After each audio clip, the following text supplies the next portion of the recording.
Everybody, welcome to Cocktail Time. It is Friday night here at 4Player Network, which can only mean one solitary thing, and that is that it's time to drink. And it is time to talk about video games. Hey everybody, how you doing? My name is Joseph Christ, host of Cocktail Time here at 4Player Network. And with me, as per usual, is Mr. Chris Davis. How you doing, Chris? I'm here. And Mr. Bob Webb. How you doing, Bob? Doing pretty good. Chai already is asking, where is Zach? He's hashtag bring back Zach. Hashtag bring back Zach. We missed Bob. We love Zach, but there was a hole in our hearts. Yeah. A bob-shaped hole. A bob-shaped hole, which is a very tall, slender hole. Very tall, slender hole. I forgot to turn my light on. Hold on. One second. Let me fix this. I knew something was wrong. I knew I was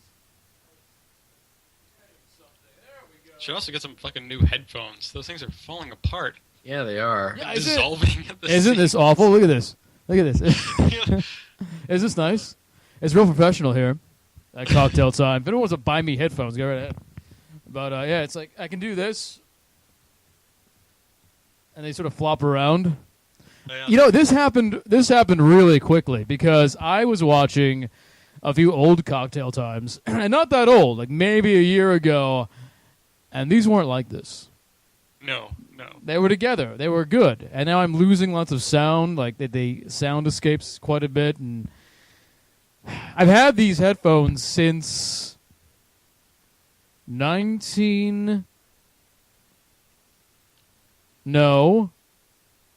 about 2001. 15. Since It's time to move on. 1924. Is what Well, I I got had a here. really good pair of headphones from Sony, and they were. Oh. I got them in 1997 or 8, and I had them until like 2008. It actually might have been 2009 or 10. They were like That's nice. 10, 11-year-old headphones, and they were doing the exact same thing. Like the little side shit was falling off and everything. Yeah. I think eventually one of the ears, one of the sides completely gave out, but they were so comfortable and so good. No, these are great. But yeah, they're Sennheiser, and they were like oh yeah.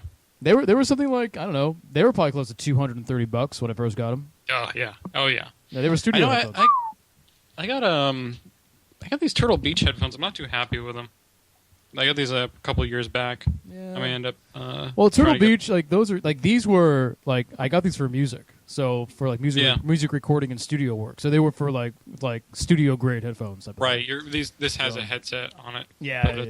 So that's why I have this stupid like fucking mic here. There's a reason why I don't use that headset. Is I use this fucking USB mic, which was probably like a fraction of the cost, is because there's noise on the mic. Yeah. What the fuck? I don't know. I don't know. It's the Headphone Show. Everybody, welcome to the Headphone Show here at 4PlayerNetwork.com. We talk about headphones and nothing but headphones for hours. Can we get a sponsor? Can we get a sponsor, please? Sennheiser? Yeah. I think Maybe Astro? next time I go for headset, and a good gaming headset, I'll probably actually go for something that's... I tell you what, I am disappointed with Astros. My Astros lasted a year before they broke.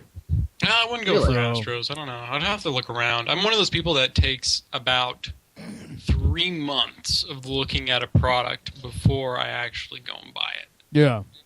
I can be like that sometimes. I can see that about you, Bob. You have this thing where you take a long time to make up your mind about things. If it costs things. more than $100, then I'll definitely spend a lot of time looking at it. Yeah, that makes sense. It's good. Frugality is good. Yeah. You shouldn't be impulse Especially buying. in your position right now. Yeah. Well, yeah, that's how it goes. That makes me sad. Well, what makes you This sad? is why we need sponsors. Yeah, we do need sponsors. What could we do that would get us sponsors besides like headphones and mics? Alcohol? But I don't think but it's not. I don't think that's a good place for us to go. No. Porn sites? I don't. That's I already don't leave the house enough, Chris. It's not going to help up my social life at all. I'm just saying I don't think it's probably a good idea for, like Smirnoff to be dropping off cases of their product where I live, because that will end badly, probably. Yeah. What's the publisher for Second Life? I'll be like the Artie Lang. LinkedIn Labs? I'll end up being like the Artie Lang of podcasters. And that's not a place I want to be. But how about we do this? How about we do our fucking toast of the goddamn motherfucking week? Chris Davis, why don't you go first? Okay, so I'm not drinking tonight because my stomach is kind of fighting me, but I do have a Virgil's Rothabeer. It's a Bavarian nutmeg. What is that on the label? Huh? What's that on the label? Well, it's a picture of a very bearded gentleman serving a potentially alcoholic beverage to children. Is that right? I think that's horrible. Imagine if that was the cover of Far Cry 4. People would be up in arms about that. Yeah. And tonight I am toasting. It's very rare that I actually do this, but I'm toasting to Konami. Because not only did they release their half-hour presentation from E3 of Metal Gear Solid 5, Hideo Kojima personally held up a listing of all of the awards they got for that game, and 4-Player Network was on it. That's the second place this E3 that I saw 4-Player on like big name stuff. The other one was were the Metro people or was the Arkham people? Somebody had that on the side of their thing. It was also Batman, but it was also Techland. So we look at had that. 3 times. See, it's worth it to make Nick go to Kinko's every year last minute. I'm telling you guys. I know, and he was frothing at the mouth trying to get those awards done. Listen, those awards always the last thing that gets done. Like Nick literally almost picks them up on the way to the airport because we always forget about them. That was actually his plan this past, E3. Forget about them.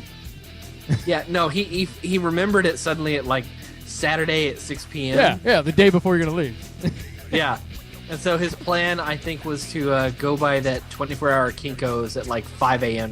before he picks us up. Right. God damn. So. And he did it, right? He did it, I think.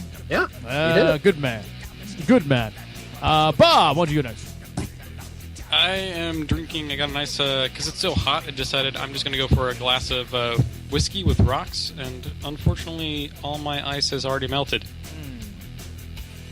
Been balls hot here. But then I got a nice Polar Pop, which is just a giant soda from across the street for like 89 cents.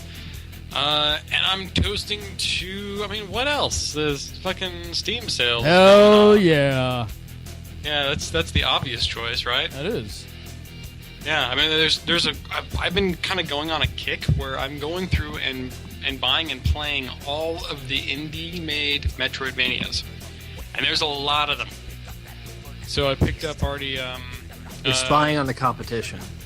Well, I'm always interested in seeing how people kind of... I love, level design, character progression, game mechanics, that kind of stuff, and seeing what they did. I mentioned it a while ago, I went and played through Super Metroid and beat it for the first time, like last month. And there's a lot of cool things that game does we still copy today.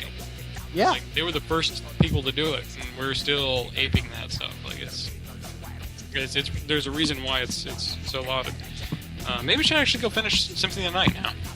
Yeah, maybe we should. Probably should. I'm actually going to steal your toast, Bob. I am also toasting the Steam Summer Sale.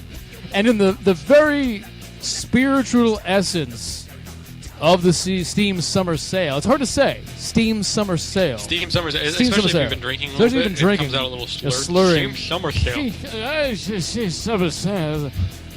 In the spirit, especially when you're saying in the spirit of the Steam Summer Sale, I purchased a game today, and I have no clue which one it was. I cannot remember for the life of me which game I purchased today.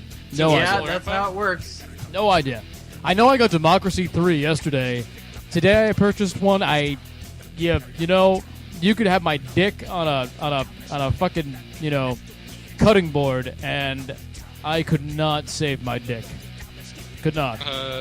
Was it Sins of a Solar Empire? I don't think that was it. Game Dev Tycoon? That was the one I got! Game Dev Tycoon? Yeah, I did. I got Dame... Jeez, what the fuck is wrong with me?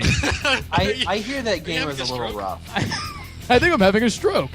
I haven't even really been drinking yet, and I cannot speak. I think I'm just tired. I've been looking at files all week. That's all I've been doing, is looking at files. Yeah, no, We'll talk about that later, maybe. Yeah. It's a little inside baseball for game development. All right, here's to our... Oh, I am drinking. I have Smirnoff. Okay. Please say it's Smirnoff and don't add the word ice to the end of that. No, it's vodka, straight vodka. Okay, good. I can't see the camera. Nobody willingly drinks Smirnoff Ice. I used to sometimes. It's a drink of pedophiles. I used to sometimes, if I had a date or something, and I'd bring in Mike's Hard Lemonade. You know how they do. How old was your date? And then a guy would come out and be like, why don't you have a seat over there? And I'm like, all right. All right, let's do this. 1 and 2 and 3.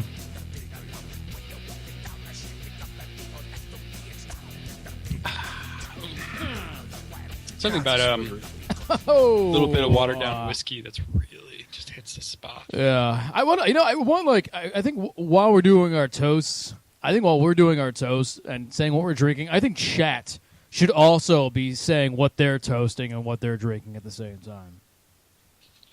I don't care if most of them are underage. I don't know that. I think they're all over 18. We don't encourage underage alcoholism. No. I mean, drinking, fine, but don't become an alcoholic underage. No. Wait until you're older and can handle it. Wait till you're older and have something to lose, then become an alcoholic. Right. Well, you have like a marriage and a house and kids, and then you throw it all away. That's how you do it. That's how a man does it. It's tradition. Tradition. Yeah.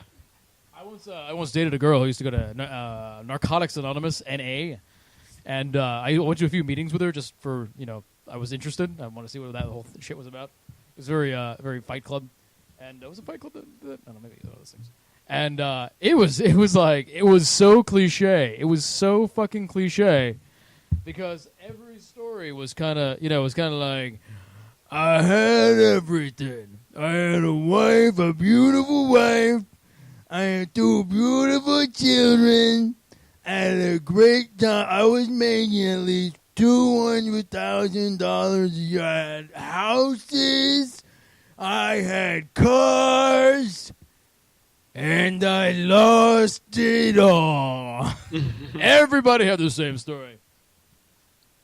I tend to think they'll say it like that too. That's how they sound. That's my drunken alcoholic person imitation that I've refined over years and years and years, mostly of being in bands and playing at dingy little bars in the middle of nowhere, and always having that one drunk guy come up to you. Yeah. Hey man, let me tell you something, man. You guys were oh my God, let me tell you something. I'm from Detroit, all right? And that was so good. Let me tell you something. Let me tell you something. I'm from Detroit. How'd you escape? That was actually a real guy I met. Yeah, I think I've heard stories. I've told this story of the guy who then took out his teeth in the mosh pit. That guy. Oh, I don't know if I remember that part of it. I'm sure I told this in Cocktail Time, but I'll tell it again. Yeah. So we met this guy. He had long hair. Hey, guys, let me tell you something. Let me tell you something. I'm from Detroit, and you and me, man. You and me, we're like together. This place. Let me tell you something. I'm from Detroit. Okay, this is this guy, and then. He was really drunk, like beyond any, like he was almost like Dead Island drunk at this point. You could have hacked limbs off of him and he wouldn't even known. And he's in the mosh pit. He's like, woo, the mosh pit. and of course, Reborn Revolution is saying I sound like her friend's alcoholic father so much it's actually disturbing.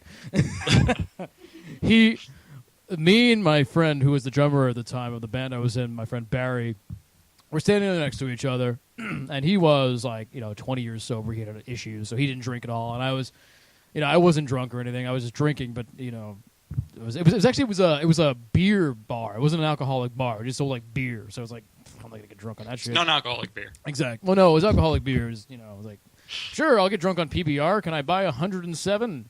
Yeah.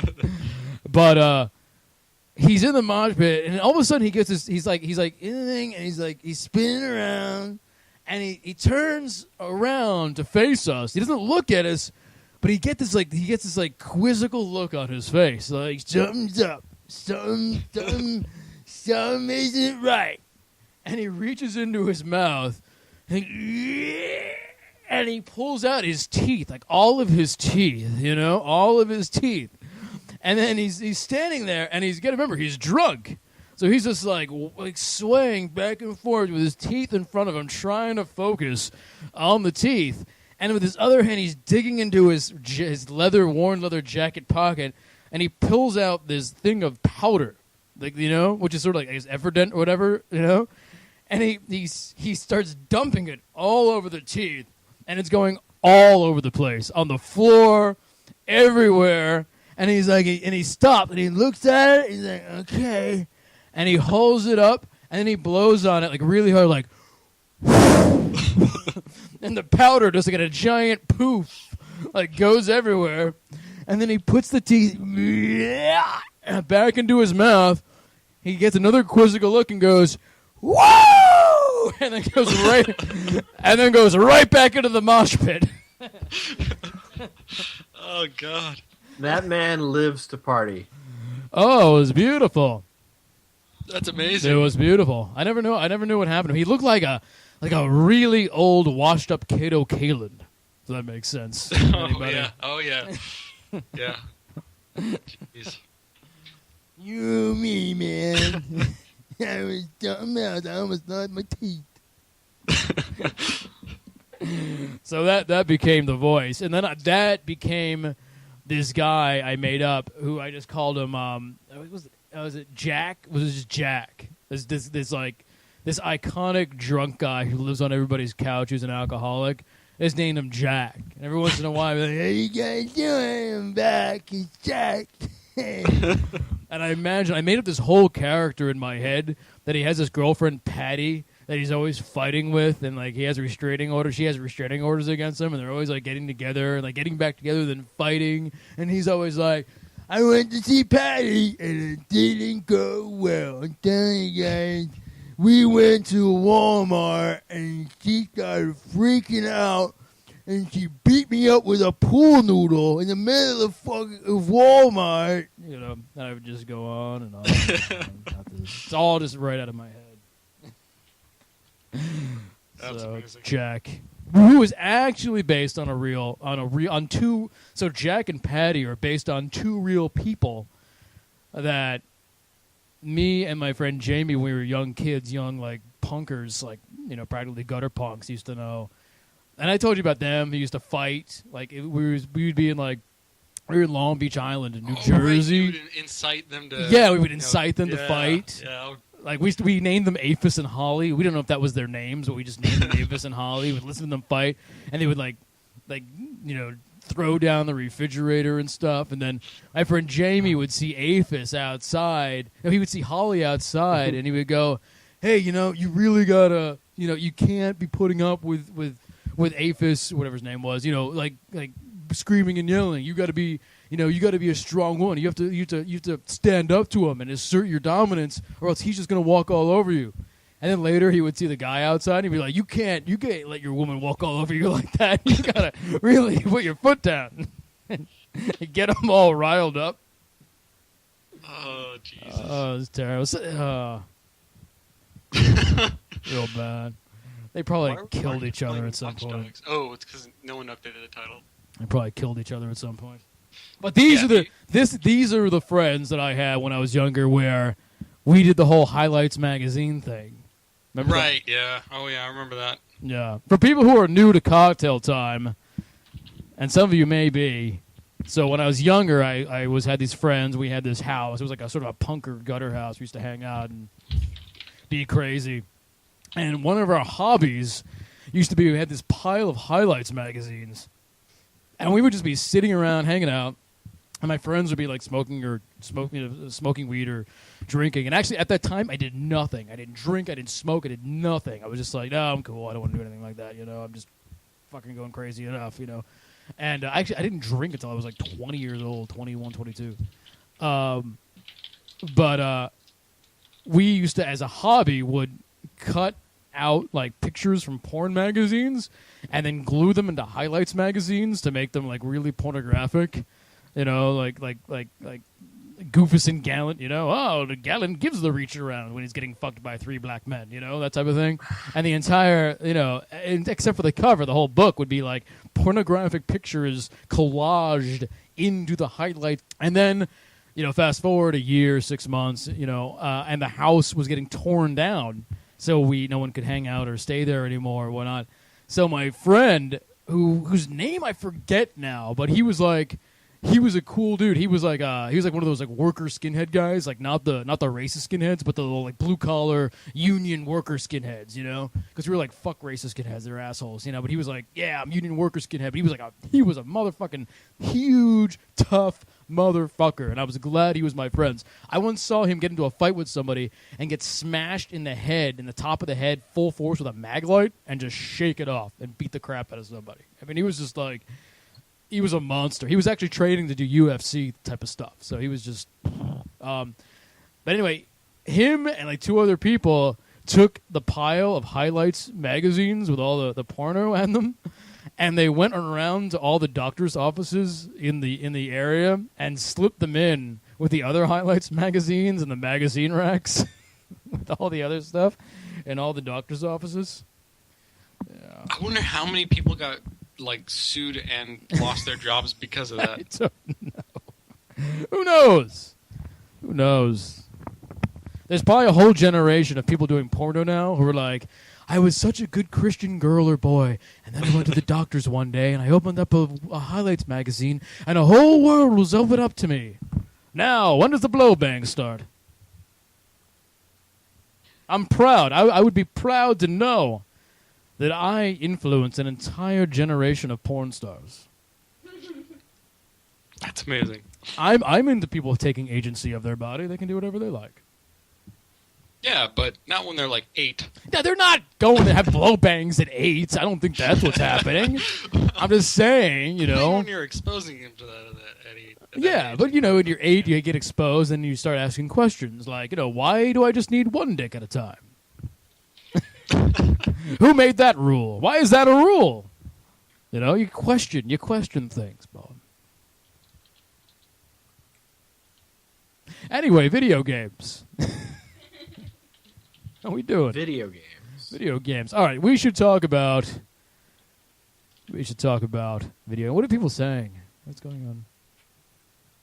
Oh, you're asking who knows what's people are playing. All right. All right. I don't think I played anything, by the way. How dare you? Oh, I played Destiny a little bit. No, I didn't play Destiny. Yes, I played it last weekend, but we already talked about Destiny. But I'll tell you, I have a Destiny, not story, but the other day, I get into my PS4, and PS4 has that listing where you can see what people have been doing. And I look down my list, and I see all these people playing Destiny. And I'm like, what the fuck? Is Destiny back? Is the alpha back? Holy shit. So I go to Twitter. I'm getting no responses in Twitter within 5 seconds. I'm like, fuck Twitter. And I go and I re-download the Destiny alpha. And I try to get in. And I can't get in. Like, what the fuck is going on? So what turns out is people weren't actually playing Destiny. What I was seeing is all the people still trying to play Destiny. Because they're like crack addicts. Yeah, because when you start an app, I need my fix. Yeah, because when you start the app, the PlayStation 4 doesn't know if you actually played. It just knows you started the app, so it says this person played this game. So it's actually like a graveyard of people's dead dreams as they're trying to play Destiny and failing over and over and over again. So it's kind of like that group of guys that were just playing an endless game of Halo 2 like 3 weeks after the servers were supposed to go down. Oh, were they? Yeah. Oh, interesting. I don't know. Yeah, a group of like dedicated like 18 or 20 fans just kept a game going no matter what. So if you didn't end a game, the server would stay up. Yes. Wow. Yeah. How long did they keep going? It went on for I think an additional 3 weeks after it was supposed to shut down. That's God impressive. damn. That's impressive. Yeah. That's impressive. That's some devoted people. Yeah. So I did that. I tried to play some Trine 2 because it's free on PSN right now. I tried to play Hardline, but I wasn't really feeling it at the time. I've been playing a little bit of Pixel Junk Shooter Ultimate. I never played that too much, and that was all right. And that's it. I kind of have my backlog is growing. I have Wolfenstein. Wolfenstein I still need to finish. I have Watch Dogs that I'm sort of slowly going through. I'm enjoying Watch Dogs, but I'll play a mission or two and then I shut it off. That's kind of that's as much time as I'm willing to put in there right now. But that's kind of been it. I mean, hasn't it been a little dry? I mean, UFC came out this week, I think, but I didn't pick that up. I don't really know what else came out this week. I know a few things that are coming out. That's coming out in the next week or two. That But is a this Steam week sale. has been pretty slow. It's been a little slow. I'm sure that Chris Davis played a bunch of Payday 2. Well, actually, yes, I did. Yeah. And probably a little Civ 5. Why didn't you invite me? I was in a full group, so I couldn't invite you. Oh, well, fine then. You're just too good for me? Is that what it is? I apologize. I also didn't know that you wanted to play. Yeah, I have it. I'd like to play it with people, but I'm not going to play by myself with a bunch of bots. It's like masturbatory. Well, maybe after cocktail time you could join us. It's like a robo-circle jerk. Yeah. And we can probably convince Joseph here to buy the game, since you can buy it right now for $9, or $9. if you vote it, Better than what I got it for. and if you vote for it in the community choice, it knocks it down to $6. Maybe. Is that the new choice? Maybe I will. Oh, Yeah. yeah, there's a new choice. Maybe I will. We'll see. I bet you also played Civ 5, Chris Davis, right? Yes, I have. Actually, I've been playing a little multiplayer Civ 5. Oh. Yeah, Tara's playing it right now. Oh, look at that. I actually had a really fun time playing multiplayer. Surrounded. So tell me about the multiplayer in Civ 5. It's basically standard Civ 5, but everybody takes consecutive turns. Okay. You play out your game at the same time, and if you go to war with one another, it goes into sequential turns. But other than that, it's pretty much exactly the same. Okay. Standard. What I joined a friend of mine and my roommate's game, and I spawned as my friend's Max's arch enemy on the same continent. Mm-hmm. So we decided to make a little pact. So we teamed up together to conquer Venice, which wasn't hard. Wait, hold on there. Hold the phone. What? Conquer Venice? Yeah, that's Venice is in the game. I know, but that's like one city. How would you? They did to conquer It's Italy interesting. first. Well, they're a civilization, but the way they work is that they can't settle any other cities. They have to buy other city-states. So they're kind of a unique civilization in the game. See, this is why I hate Civilization. Stupid shit like that. Why? Why do they have why rules like that? Why do they have a dumb rule like that? Make it interesting, man. It doesn't make it interesting. It makes it stupid. I disagree. I want to play. Make it realistic. Why does it have to have a stupid thing like that? I don't know. It also has an AI multiplayer Let's make for it Gandhi so to America where doesn't. America can't do anything unless it goes to the South Pole and North Pole first. It doesn't have states either. What? Tell you what. Germany eats a giant hot dog. Let's do that. All right, Germany eats a hot dog. And if you're an Italian, you can only be in Venice, but you have to buy shit. And that's all you can own. Welcome to civilization. We make dumb rules for no reason. Japan gets the mech, no country. That's a little judgmental, sir. I mean, in a game that has an AI multiplier for Gandhi, Right. to where he's 10 times more likely to launch a nuclear strike against other countries than any other civilization. And he's 10 times the size of original Gandhi. He's huge. He's Mecha Gandhi. Mecha Gandhi. That would Mecha be Gandhi. awesome. Gandhi in a mech. He tried I bring peace. you peace through nuclear fire. He tried peace. Now he means war. But I But mean, that's, it's really fun. that's the stuff I don't like about some of these RTSs and things like that, like Civilization, and I guess there was another one, Medieval Total War is another one where it's like, oh, this civilization is still in the Middle Ages, and this civilization has tanks and helicopters, and they're going to fight. It doesn't make sense. Unless you build giant walls with no communication between civilizations, and it's not going to happen. But it's still fun. I don't think it's fun because I can't. For me, it's not fun because I cannot suspend my disbelief that much. There is a large amount of belief that you just have to suspend. I know, Well, and it seemed like would be kind of an interesting twist, or at least a mod on that, is where the ages, the technological ages, progress at a set rate. Well, Everybody goes to those ages, but depending on the type of research you've done, depending on how much resources you've gathered and how many units you've acquired, they'll upgrade in certain ways. Or if one civilization is closer to another one, they might get an upgrade bonus because they might be able to get some information from the civilization next to them. Well, And there make it are subtle certain like bonuses like that.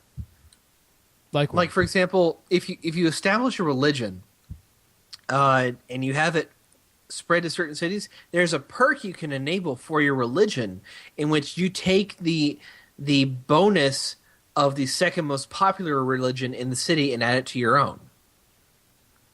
Okay, yeah, but okay, I like that. More stuff like that. That's what I want to see. More stuff like that. There's a whole lot of that. Yeah, but it's still like like France is a big pancake. Let's just make that happen. And they shoot kosher meat at everybody for no reason. What? I've never played more than like Your analogies make absolutely no sense. Neither does it exactly. Neither does Civilization 5. That's the point I'm making. I mean, it just sometimes you have to accept that you're forming a declaration of friendship as Napoleon with Shaka of the Zulus to ward off Genghis Khan from invading your land. I mean, It's going to sound a little weird, Right. but in the end, it's fun for it. Right. Biopower found the ground zero of your cocktail time confession. Oh no, you have a SoundCloud? It's unfortunate that's What? not out in the wild. Oh, fuck. I'm not even going to click it. No, I don't want to know. I don't want to know. Oh yes. And don't you click it either. I didn't know they knew where my SoundCloud was. Oh man! All right, so anything besides Civ and Payday 2? I've actually been playing the Subscriber of the Month game, which is Resident Evil 3 Nemesis. Oh yeah, I don't think I've played much of that one. You are missing out on a damn good game. Well, I'll tell you what, they all sort of blend in for me at this point. So it's hard. Really? Yeah, they do. So this one starts out with Jill in the police station, right? Well, yeah, one of the first areas you go to is the police station. Yeah, so, and it's like, there's cars in the beginning that are burning. Yes, I've begun this one. I don't think I finished it. Wait, are you sure you're not talking about Resident Evil 2? Maybe I am. Maybe I'm thinking of Resident Evil 2. Well, Resident Evil 3 See what I mean, actually Bob? recycles- See what I mean, Bob? That's what I'm talking Yeah, about. I'm pretty sure I played Resident Evil 1, which a good portion of it, which starts in the mansion. I think 2 starts where, like, at a police station, there's a bunch of cars burning, right? No, Resident Evil 2 takes place mostly inside the Raccoon City police station. Now, Resident Evil 3 also... Station? Huh? If it takes mostly in the Raccoon City police station, isn't that the same? It starts at a police station, right? No, the game doesn't. Resident Evil 3 does not start in the police station. You go to it, and you spend a little bit of time in there, but a lot of the areas are blocked off. So it's just meant to like be a stopover for like 20 minutes before you move on. But it's also your introduction to Nemesis in the game. So, hello? I am listening. We're just, I'm trying to figure out. Yeah, 2 totally starts. I think, Joseph, you're thinking of 2. Am I thinking of 2? There's Okay. a bunch of police cars that are on fire. Right. And you're a cop running around, and there's a bunch of zombies. Yeah. That's exactly how 2 starts. Yeah, the idea is that Resident Evil 3, it's split into 2 parts. The first half of it takes place a day before Resident Evil 2, and then the second part takes place a day after Resident Evil 2. So... Well, we're getting deep in the weeds. It's its own self-contained story. Right. So explain. So maybe I haven't played 3 then. Okay.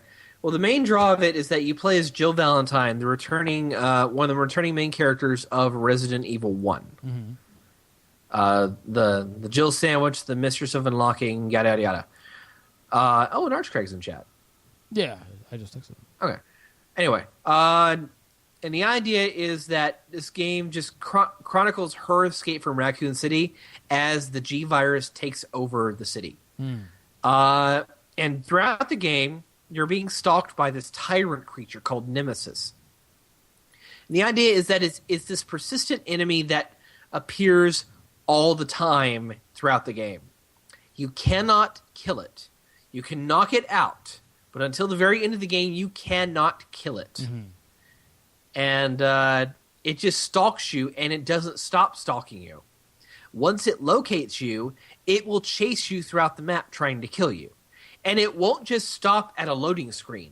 Once you go into the next area and your camera angle changes away from the entrance you came from, it spawns him in, right. And he continues to chase you. That's good. It is kind of terrifying at times. It is a fantastic game, honestly. It is so intense. It had so many good ideas to it, too. Mm-hmm. Like, it was the first Resident Evil in the series to feature the quick turn, the 180 turn. Right. Which kind of changed the way you really had to pace yourself in the game. It tended to have more enemies on screen than any of the other games before it. Or after, for that matter. Mm-hmm. Leading up to Resident Evil 4. It also had the ability where you could actually make ammo. Ammo was scarce in the environment. Well, what you had at the beginning of the game, you had a reload tool, and you could find amounts of gunpowder throughout the game. Mm-hmm. And what you could do is you could combine that reload tool with the gunpowder, and it makes bullets. But combining different types of gunpowder with each other will yield different types of bullets. Right. So if you combine A with A, you'll get regular handgun rounds. If you combine A with B, which will form shotgun rounds, A and B make grenade rounds. And then you combine grenade rounds with other types of gunpowder in order to make them like special grenade rounds. And then you combine 3 sets of this grenade round powder, and you make magnum bullets. There's about 13 different combinations in the game. Mm-hmm. And it's really fucking fun to use. Okay. It's really smartly done. I think it might lose something in the translation. Listening in translation? How do you mean? It doesn't sound fun, is what I'm saying. It sounds overly complicated. Well, I guess fun isn't the right word. It's smart. It's very smart of them to just include that. Okay. Yeah. So... I really like that system. A lot of people think that it was kind of contrived and took away from the horror of the game. And in a way, it kind of does lessen the what of the tension. game? But Nemesis makes up for that just by leaps and bounds. Right. Yeah. Okay. So what makes... Is it random that Nemesis shows up? It can be random, yes. But is there anything there are scripted moments in the game in which he will appear.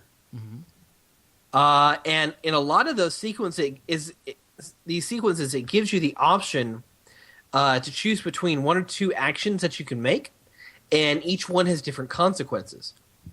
So, for example, in the second decision you get in the game with him, you're in a restaurant and you meet your first main secondary character, and he appears through the back door, and he's been chasing you.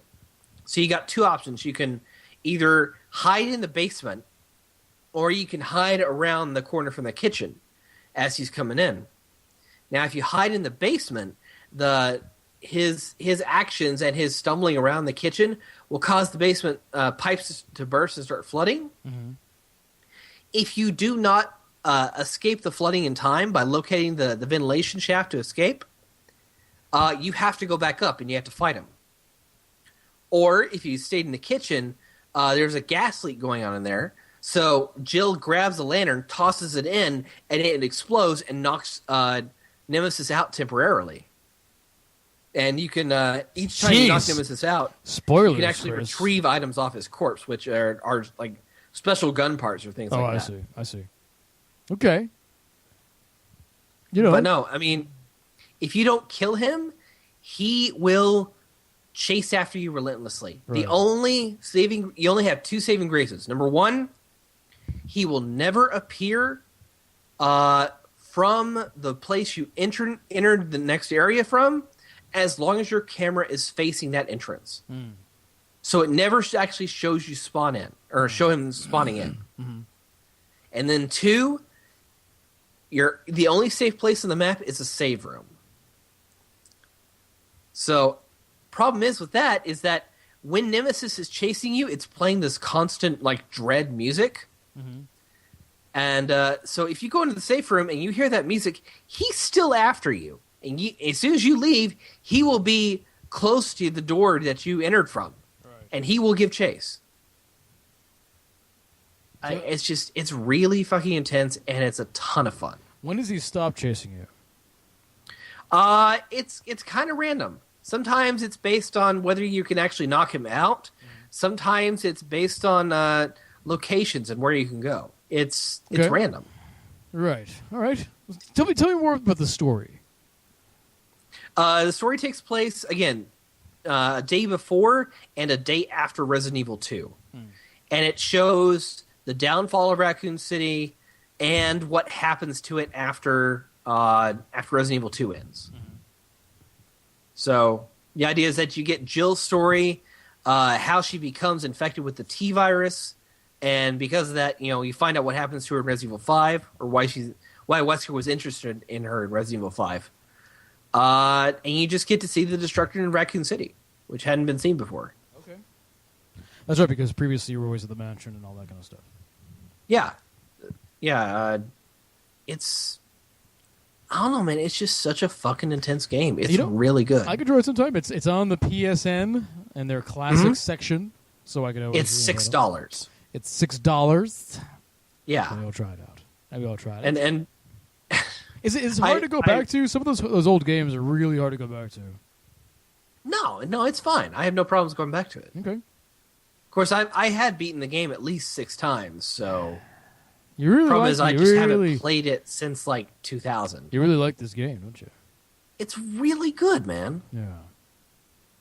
Okay. I should try it out. I really love the Nemesis encounters where he just pops up out of fucking nowhere. Maybe he'll burst through a window and just start attacking you. Mm-hmm. Maybe he'll just drop from the sky and just appear right there and give chase. But the best ones are when he's armed, because there are moments in which he will spawn with a rocket launcher and chase after you. I thought you were making a pun because one of his arms is mutated. Isn't he always armed, technically? Well, I mean, he's a tyrant, so he's like a mutated human thing that... Like Saddam Hussein. Not exactly. Kim Jong-il. Is it Kim Jong-il? Is that more like his style? Imagine Kim Jong-il with a one-track mind, and his one-track mind is all about killing you. That's not too far off. Well, he does like his whiskey, and I think his porn. I think. Mm-hmm. And Dennis Rodman. Yeah. Do you think the two of them are like doing the old in out? I shouldn't pass judgment, but I wouldn't put it past him. Mm-hmm. So You never know. you never know. Never know. We live in strange times. We do live in strange times. We do live in strange. That should be a porno movie. We live in strange times. No, Dennis Rodman having sex with the gay sex with Kim Jong-il. I'm afraid to Google that. I honestly am. I want that to be a thing. Dennis Rodman walks into the room dressed up like a physician, and he says, "Do you need a doctor? Because you're looking like a Kim Jong Il." Oh!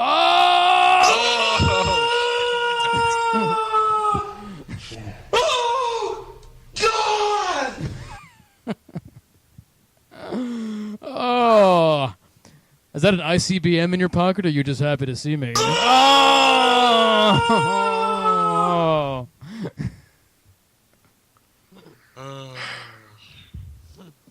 That's Oh dear. Oh dear leader. I'm starving for your cock the same way your people are starving. Oh God! Jesus. But anyway, it's $6. It was Big Boss Likes Cheeseburgers subscriber of the month game. I'm playing it. Might convince Brad to play it. It's a fun game. Just go try it. It's really worth a try. All right. Biopower is correct. It's Kim Jong-un. We're totally fucking that up. Blame the alcohol. Blame the alcohol. I knew that. The other one is dead. He's dead.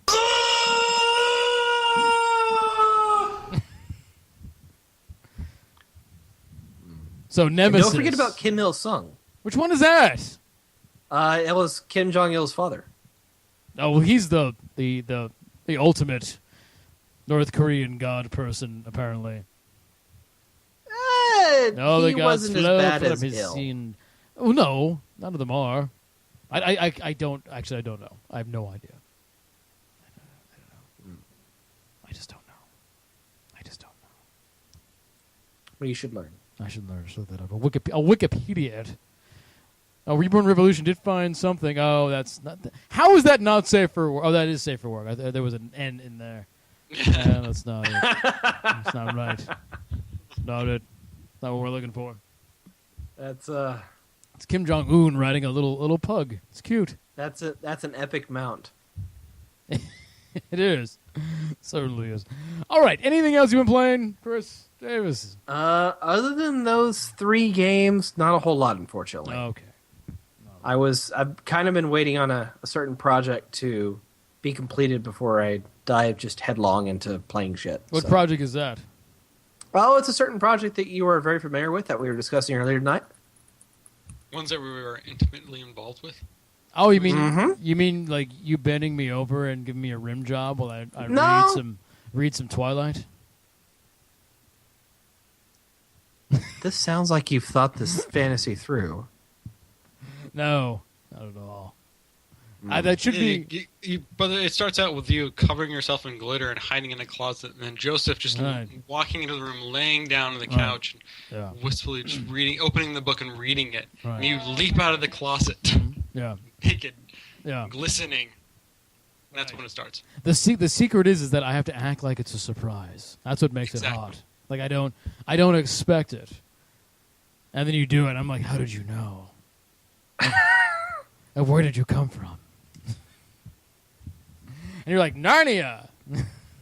God damn it.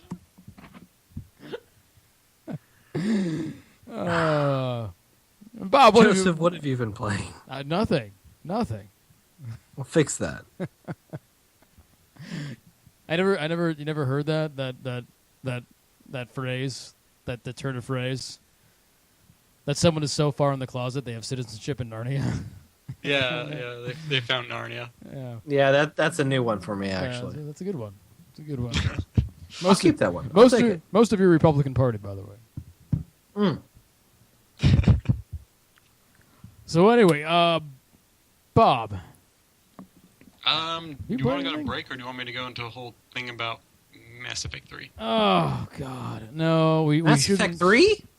And look how excited he is. He's so excited already. I know. I just teased it a little. You did. I just want you to complete the Mass Effect series. That's all I want. 1 and I beat 2 and I'm going through 3 now. Well, I'm glad. Do you think you could beat it before 2016? Probably. I don't know. I might be about 40% through, 50% through now. Oh. Maybe. No, probably not.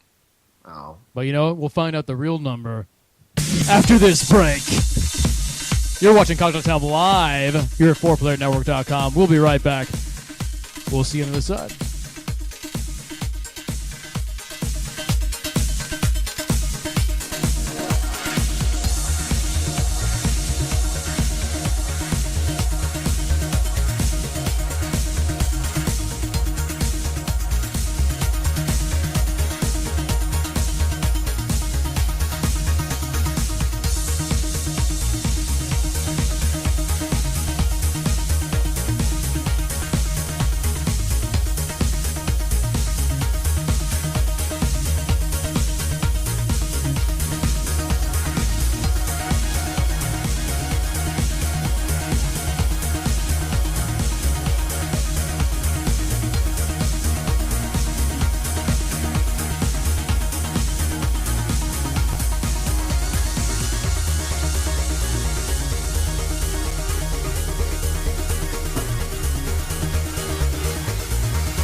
Everybody, how's it going? We are back. You're watching Cocktail Time live here at 4PlayerNetwork.com.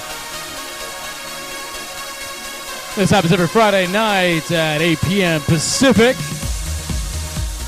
We want to thank everybody who's watching us tonight. People like Slatko the Drunk, people like Scavenger Junk. Those are subscribers. Subscribers like Victus Unis. Subscribers like Lazy Pixel. If you do like what we do here at 4playernetwork.com, we do ask that you think about subscribing. You can do so on Twitch. It only costs $4.99 a month, and for that you get a 4P cool little icon next to your name. You get no ads on our broadcast, no ads on our website, 4playernetwork.com. You get exclusive content like our Dinner Time podcast and our Top 5 podcast, and you also get early access to things like video reviews and all that kind of good stuff. You also get the opportunity to become Subscriber of the Month. And if you become Subscriber of the Month, you get to choose the game we play that month. We want to thank all of our subscribers and all of our people, all the people watching us. All the people watching us tonight. We do thank you. And if you can't subscribe, go to our YouTube and subscribe to us there. It's free. That also helps us out. And you can watch Brad right now on YouTube. He's dancing around, all fancy crazy, trying to lose weight. It's funny. It's funny. We also had a crap ton of good E3 coverage, so... What was that hangover thing? It's funny because he's fat. That's why it's funny. And and tons of E3 coverage. Don't forget about that. Don't forget that. And everyone in chat is looking for North Korean porn. No, this is not North Korean porn. Kim Jong-un and Dennis Rodman porn. Yes. Yes. That was a sentence I never expected to say. Which we haven't found, which is really unfortunate. Well, Zarl seems to be on the right, That's pretty close. track. Yeah. I didn't see it. Where is this? Wait, let me look up here. Zarl's JPEG. Let's see. Oh, and that's close. That's close. I'll tell you a few things I like about this.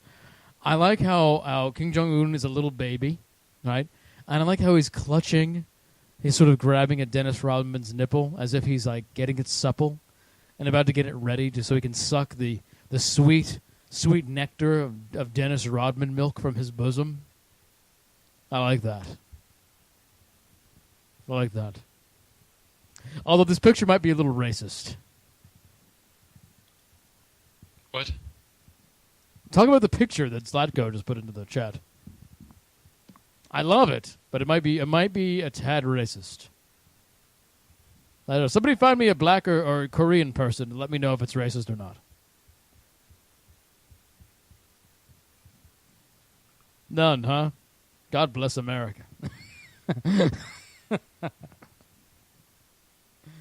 Oh man. I don't know. All right. Mass Effect 3, Bob. Yes. You finally got into Mass Effect 3. And how far are you? What are you thinking so far? Well, this is just kind of like the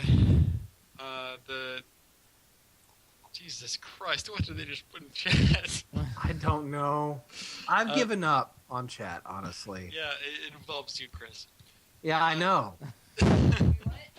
I'm well aware. You'll be very cute. Look how Tara jumps up. She's like, what? What? And it involves Chris Davis. Let me see. She's excited. I've never seen her move so fast. I've never seen her move so fast. I think, Bob, because Tara, if you come here right now, I'd marry you. She would move slower. Yeah. than hearing about Chris Davis porn. new Chris Get wrecked, Davis Bob, get wrecked. porn. That's amazing. Yeah, so this is actually like kind of the second installment I've been playing Mass Effect 3. I think I picked it up again. I picked it pretty much right after I beat 2. I picked up 3 immediately and started playing it, and I played through probably maybe 5 hours then. And now I've probably played another 5 to 10 hours of it. Mm-hmm. I'm I'm not that far. I don't know. I want to say I'm not that far, but there's been a lot of like story involvement where main characters are dying and blah blah blah. So it's really hard to tell how far you are into one of those games. Right. Just because how much side content there is and how many missions you can do and your glitch bullshit. So mine hasn't gone above 50% for anything, so I'm probably still early on. Mhm. Where your galactic readiness rating actually pertains to the game's multiplayer. What? Okay, so the idea is that the multiplayer ties into the single player narratives. So you complete operations, you complete matches of multiplayer, and that adds to your overall galactic readiness percentage because you completed these missions against the Reapers. Okay. So you have to do the multiplayer. So No, you don't. In fact, in the last couple patches that came out for the game back in 2012, they pretty much made it to where you never have to touch multiplayer at all. I think I finished Mass Effect 3 before they made those patches. Yeah, because I don't have any, like, my rating's not changing at all. Yeah, it's going to change again. It will go up since they changed it with the patches. But the way it was before the patches, where you kind of had already at the best possible endings. I don't mind playing multiplayer. I mean, it's the best. For me, the more entertaining part of Mass Effect is what the fuck? What? It's more like, because there's I like the balance between combat and narrative, but it's with most of BioWare's games where you just have long spells of one or the other. Like, you have like a nice mission that, you know, is maybe an hour long or maybe 2 hours long, depending on how long it is. But then you'll go into, like, all right, you're back at your ship now. These 5 people want to talk to you, and you have to go through all these conversation trees and everything like that. Yeah, it does do that. Yeah, so it's I mean, I do look forward to. I want to do the multiplayer. I want to try it out. I mean, it looked pretty fun when I was playing it online. So it's. Honestly, the multiplayer is fantastic. I think that was one of the best parts of Mass Effect 3.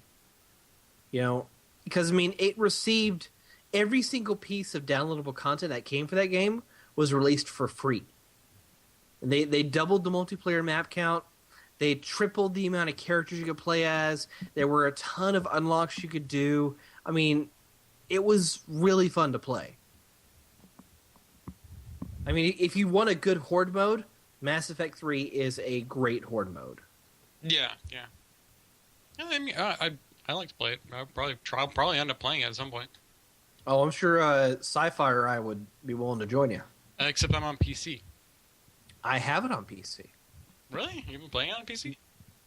I haven't been playing it on PC, but I can definitely play it. Yeah, well, if you want. I don't mind playing as the default characters. Yeah, I mean, certainly if you want to give it a go. Yeah. And then afterwards, you can join me for some Payday 2. He's trying to rope you into Payday 2 is what's going on. Exactly, yeah. I'm just trying to broaden your horizons, sir. Yeah. You know, I shouldn't... I'm not helping you in the way that's necessary for your continued development of Tetropolis, but I can at least provide a healthy and entertaining distraction. Well, I think you're helping us. You're definitely doing stuff. God, yeah, oh, man. We've been working a lot. We're working a lot. We're getting a lot. Yeah, y'all have been in, like, crunch mode. But, like, not for anything. Well, yeah, no, we got stuff. We do have stuff coming up. But, like, yeah. it's like, it's more self-imposed crunch mode. So. Right. Well, I mean, it's not like we're working, a 9 to 5. We're not. I typically try not to work in the evenings just because sometimes 10 to 6. I'll kill myself. Yeah. Sometimes 10 to 6, depending on when we wake up. Oh yeah, sometimes it's 10 to 6. But it is one of those things. We've just been working solid where we'll do virtual offices and we'll look at the time and go like, oh shit, it's already like 2 in the afternoon. Right. Fuck, I thought it was like 12 or like 11 o'clock in the morning still. Right. Jesus Christ. When I edit videos, sometimes that happens. I mean, I'll start like 11 in the morning making a review. And I don't finish until 11 at night, but I don't realize that time has passed until my stomach is about to rebel against me. Right. So. Yeah. No, we do that too. Yeah. Oh, I haven't eaten yet today. It's 2 o'clock or something like that. That's a pretty common thing to say. It's like, oh fuck, I probably should go eat lunch or something. Or I haven't showered in a couple of days. Yeah, I haven't showered since Sunday. It's Thursday. Oh, not that bad. Not that bad, but yeah. No, we a lot of stuff to lot of stuff done, and then we had some hiccups this week. I'm going to go back and redo things. Well, you know what? It's all for the better. It is all for the better. Yeah. I've realized now we're getting some inside baseball here, but I realized going through and fixing those speculars, Bob, is that this new shader works a little weird, and we get some Fresnel artifacting on the objects if the specular is too high and the objects are too far away or small. So if you put the specular too, like you'll focus in, it's like, okay, put the specular up to here and there's nice reflection, but you'll pull back and you'll get this white dot artifacting on the object. So on a couple of things like fire emitters and ceiling lights, I actually had to turn the specular way down in the shader because it was getting this Fresnel artifacting, which is weird. So interesting. Which we didn't have before. That's all inside baseball. It's fun. I mean, it's getting to the point where I feel like we're capable of making the game that I had originally envisioned, which is kind of a weird thing. Mm-hmm. But it's also very reassuring. You guys need to do a dev diary. I want to do a big update. I really have not been posting as much as I wanted to. I wanted to post like bi-weekly at least for updates and whatnot. We were talking about that this week. But yeah, I ended up revamping the website, the Tetropolis website a bit, recycling some of the templates because the site looked like shit. But we're going to be doing some updates probably this week with how much has changed and what we're adding into the game, kind of stuff. But it's all for the best. It's all looking better. We're working on actual content, and the game's coming along. Yeah. Replacing assets that... We're replacing a lot of assets. Like, code-wise, I would say the game's anywhere between, like, 70 and 90% done. There's going to be patches, there's going to be bug fixes, there's going to be tweaks here and there, but the code's almost all in. The foundation is there. Yeah, all the foundation's done. For everything we want to do. Yeah, like, I prototyped all of the gameplay. It's all in. Mm-hmm. So it's, it's just little scripts here and there, but... Until we decide on new gameplay. Yeah, until we rewrite it. Yeah. Fuck no. So, I don't know. All right. So, more about Mass Effect 3. Anything else about Mass Effect 3? How you join the characters? The characters are like, it's more of the same. Like, they do a pretty good job of having that. I liked a lot of the characters from 1 and 2, and they continue on developing those characters. I mean, BioWare has a very, very strong character-driven story. Yeah, and they do that very well. And there's really not many complaints I have with them. And I've liked what they've done so far with the story in 3, at least character-wise. So it's one of those kind of. It's one of those things where you can either handle it very brashly, or you can try to be a little more sensitive with it. I think they went for the more sensitive side. Well, BioWare is good at balancing things. Mm-hmm. You know what I mean? So yeah, and it's really interesting in having like I knew there was a little bit of this in there, but it still kind of stood out to me, being like, oh, that's cool. Where the guy, one of the pilots on the Normandy, who does who flies in the little shuttle, had a husband.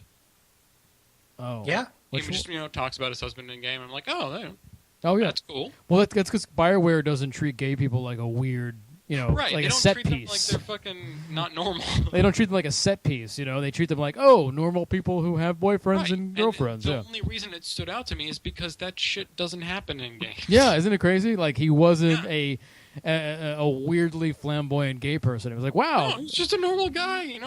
Like normal gay people. Because most gay people are just, like aren't flamboyant. They're not like Richard Simmons. They're just like you wouldn't know they were gay until like you met their boyfriend or whatever. Like, that's the reality of it. So yeah, and his side story is pretty decent. I like what they did with it. Yeah, no, absolutely. It's a touching story, and it's sad that the only thing that really caused it to stand out for me is the fact that they had a homosexual relationship, and that's because you don't see that stuff very often. It's kind of sad that that's such a remarkable thing. I know. Well, who else? So actually, The Last of Us did that very well as well. Did they have a? Yes, it did. Yeah. So the names are escaping me, but the guy they go to meet, they get the car parts from, who's going to build them the car. He's gay. He talks about a guy who he had a relationship with. Oh, that's right. Yeah. Forgot about that. He says it, and it's alluded to, it just kind of matter of factly, and you could miss it. But yeah, I mean, that's another studio has done that type of character very well. It was Steve Cortez is the character. Yeah, Steve Cortez. So in Mass Effect, rather. Oh, in Mass Effect. Yeah, Cortez. Right. Mm-hmm. So, but yeah, I mean that's another studio that treats it exceptionally well. Yeah, I probably noticed it when I was playing Last of Us. I just forgot about it. Mm-hmm. So, I mean, I live in Capitol Hill, so I have the gamut of gay friends, like the ones that are very flamboyant and quote unquote cliche, and the ones that are just dudes that work out and you wouldn't even know either way. So I mean, it's like they're just people. Yeah. It's people. People are people. They're all different. That's it just kind of makes me seeing that treated just like, hey, whatever, it's normal. Right. It's so sad that that's the exception. Well, it's getting better. I think it's getting better. It's definitely it's progressing, but it's there's definitely a lot of pushback on that, which is kind of sad. But I'm happy that BioWare's there to put that in and be no. I actually play a female shepherd.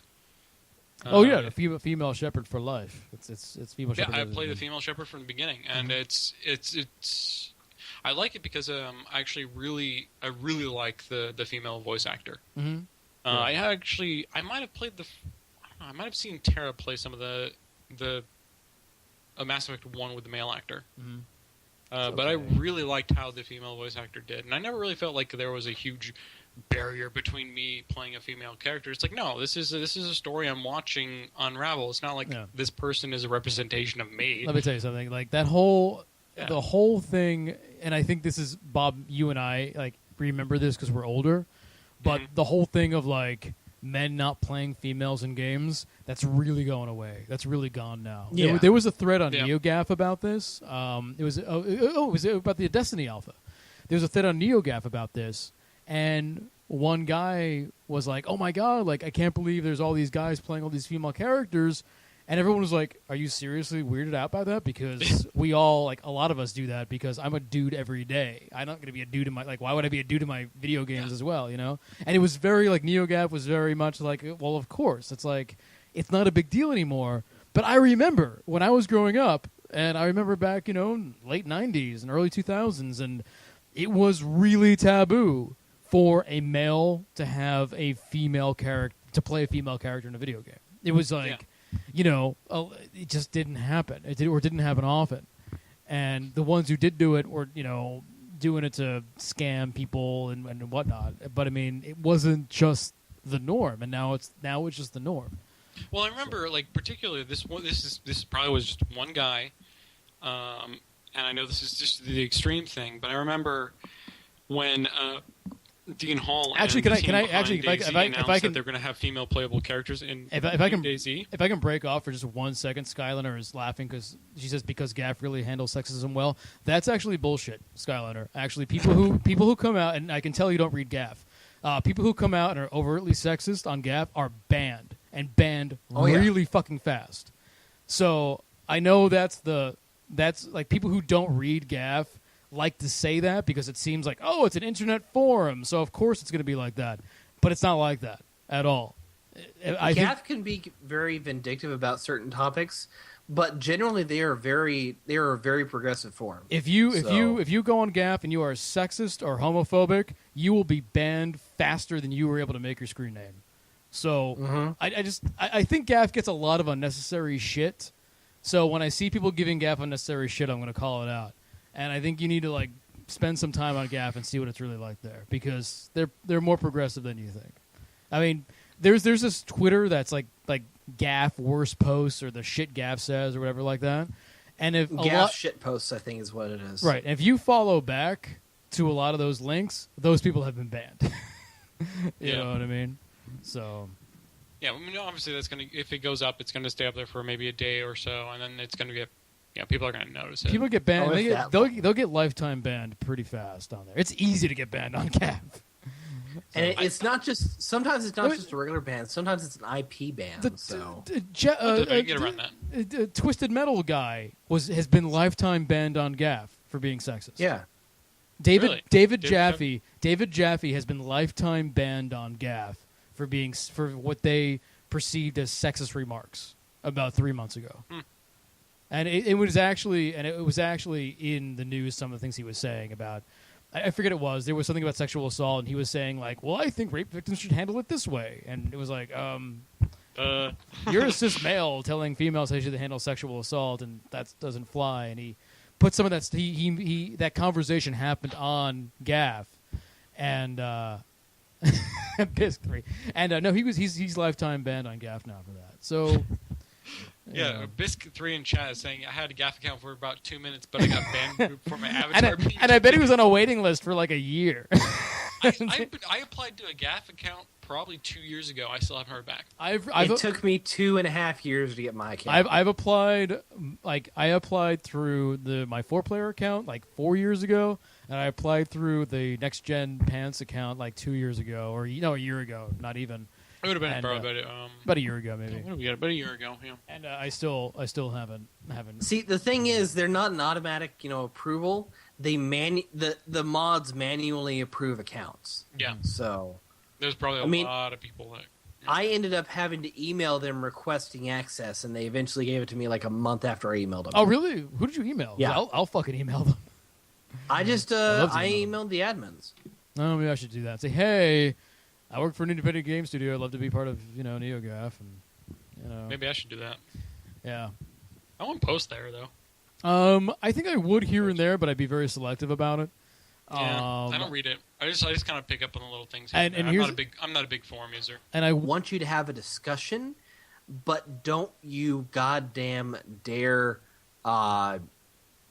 self-promote, basically. Well, don't self-promote. Don't put any information you can't back up, because if you put like quote unquote insider information, like a mod will email you and say, "I want the proof, or you're banned." And that's how. I mean, because they want to keep their discourse pure in a sense. That makes sense. But if I got on GAF, I'd probably use my real name and the studio name just to keep myself in check as a constant reminder. Yeah, to you're myself. a representative of your studio. Don't fuck up. Yeah, just as a constant reminder. So if I get like heated about something, I just gonna walk away. I'll come back later. Just exercise civil discourse. Yeah, and a lot of the conversations are pretty good ones. So I've said this before. I don't get the GAF hate. I understand they've brought out the pitchforks here and there, but I don't think it was always completely unwarranted. I don't think people deserve to have their lives destroyed for things that they say necessarily. But as far as forums go on the internet, they're not that bad. Have you been to freerepublic.com? Hello. No. Go to freerepublic.com sometimes if you want to see some crazy motherfuckers talking on a forum. Freerepublic.com is the ultra right wing, Nope. I gotta. crazy, That's crazy stuff. The whole it's just way out there. So, anyway, what are we talking about? I totally interrupted you, Bob, to talk about GAF. We were talking about Mass Effect. We were talking about Mass Effect 3, Bob, and I totally interrupted you because I had to deal with that. But I was mentioning the whole thing where I think it was like one guy said specifically when they added female avatars to DayZ that he would go out and purposely kill all the female avatars because they're probably just guys playing women. But there's always going to be idiots, Yeah. Oh yeah. Always going to be idiots. there's always going to be idiots, and it's kind of sad that the internet is a place that kind of amplifies that. Well, it does. Well, it's the anonymity of the internet amplifies the idiocy. Well, and it also it's you see it once and it stands out, and you go like, oh god, is this a majority or is this just one fucking idiot? And a lot of people tend to push it towards a majority. Well, yeah, and you know what it is? It's like I think everyone has a seed of darkness inside of them, and for some people, when you add on anonymity to that seed flourishes more in other people.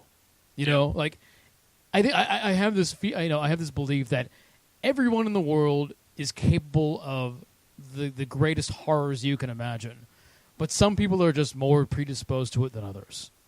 You know, and the internet is just a cross section of that. And that's it's like if you take something like alcohol.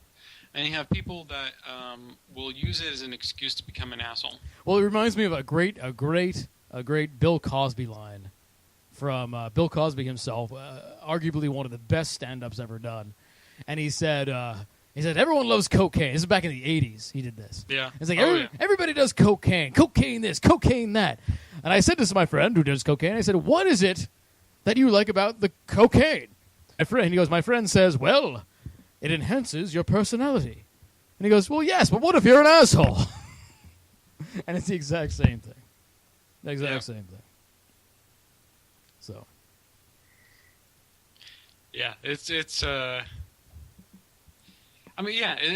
one of those things where I've never felt like I was never in control of my decisions when I was drunk. Mm-hmm. Never have I felt that. Mm-hmm. And you see people doing really stupid things and saying really stupid things when they're drunk. And it's like, And it's the same thing with anonymity and any kind of power. Where if you have some kind of immunity, this kind of inner asshole comes out, and you're like, okay, that's who you really are. Right. The rest of us actually, kind of I wouldn't even say it's honestly. I wouldn't even say it's who they really are, because that's kind of a loaded statement. It's not. Like we it's not who they really are. Who you really are is who you are every day. You know, it's kind of a different. It's a different level. It's a different, darker sub-level of that. It's a more of like. If it's something you say something that's incredibly insulting or racist or any kind of thing you'd only ever say when you're drunk. Mm-hmm. Those thoughts are still there, right? They're just censored when you're not. I tend to think that everyone's a little racist though, but it's just absolutely. It's because no one has never not had a racist thought. Well, it's because we're all herd oriented animals in a sense. Yeah. So like we run with herds, and I think it's as we progress and as as a society we progress, that goes away more and more and more. But for the most part, people like to, hang out and spend time with people who have shared their same experiences. Oh, absolutely. Because it's easier to sympathize. Exactly, and it's just the way it goes. And I think there's nothing wrong with that, but to realize that and to know that about yourself allows you to, I don't want to say keep it in check, but allows you to like expand your horizons and be like, to empathize with those who don't share your same experiences. That's what's important. Yeah. Absolutely. I think there's definitely, I think a lot of people, at least from my perspective, lack that kind of empathy. Mm-hmm. And that can cause some... Toast Points is saying, I can tell Asians apart, and this is in 4pp.tv, I can tell Asians apart no problem, but white people, meaning, at Toast Points, it's really easy to tell white people apart. And here's a secret. I'm the good-looking one. You're done. You're done. That's it. That's it. All you need to know. All you need to know. I went to so I live on Capitol Hill, and it's pretty much Capitol Hill is a great little area of Seattle, and it's very much intermixed. It's sort of it's primarily was known as the gay artsy district, but it's sort of changed from there over the past 5-10 years, and it's more of a mix of straight gay.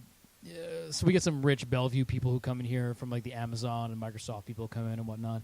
But in a way, like, I think even the Amazon isn't like, Africa. Well, but the thing is also, like, I'll tell you this, because I'm from Jersey, right? I'm from northern Jersey, right outside of New York City, and spent a lot of time in New York City. So I lived like 10 minutes outside of New York City. That's where I grew up. And I will say that Seattle is one of the most segregated cities I've ever lived in. Like, completely. And I'll tell you why. And it's because Seattle has a lot of money. And nothing segregates people like money. Because money is usually divided by our society along racial lines. So the more money a city has, the more, honestly, white it becomes. So in, like, Jersey, which is a little more poor, and, New York, I'm not talking, like, really the rich areas, but I mean, like, Brooklyn, Queens, that kind of stuff. You had this really intermix of people. But here in Seattle, it's like fucking the Arctic, man. It's so white. It's like, it's unbelievable compared to what I was part of. And then this morning, I was in what we on Capitol Hill, which is pretty white, call Caucasia. What we call it, which is up. It's more of the rich, like, family type of area. And I went to a coffee shop, and I was like, oh, I'm snowblind. It was like white people everywhere, white kids everywhere. It was like unbelievable. It's so odd to me, to be in a place. Like, Seattle's like known to be so progressive and liberal and whatnot, but it's exceptionally segregated. There's the black population in Capitol Hill and downtown is exceptionally low, from what I experienced, at least in Jersey and New York City. But if you go to Rainier, you have more of an African American population. If you go to Beacon Hill, you have more of a South American population. And you kind of have that a little bit in New York, but it's like there's always been more gray area. And in Seattle, it's weird. There's just not this gray area that I'm used to. If you go to San Francisco, it's pretty much, there's very, very stark lines between who lives where. Yeah. And by who, I mean racial segregation. Like it's totally. But a lot of it is, obviously by choice, but there is definitely a lot of it is driven by cost. No, it's all, I told you, like, if you want to have segregation, you bring in money. The South, which everyone thinks is, the South is racist, and it is. By and large, South is still, they wish they won the Civil War and slavery was national. But if you go to the South, where it's much poorer, you have much more interracial mixing because money falls on racial lines. And when there's no money, the races begin mixing more. I find. I mean, I have a friend of mine, and she's from Louisiana, and she says Louisiana was much more integrated than Seattle could ever dream to be. So yeah, I guess it's kind of an equalizer, but it's still like I even think about it, and I think it's the same thing as you want to congregate around people who have similar cultural touchstones. Yeah, sure. And obviously, if you come from either India or Asia or wherever, you're going to want to. I mean, if you want to live with people who are similar to you, you're going to try to find a neighborhood that has predominantly more people who have that cultural background. Mm-hmm.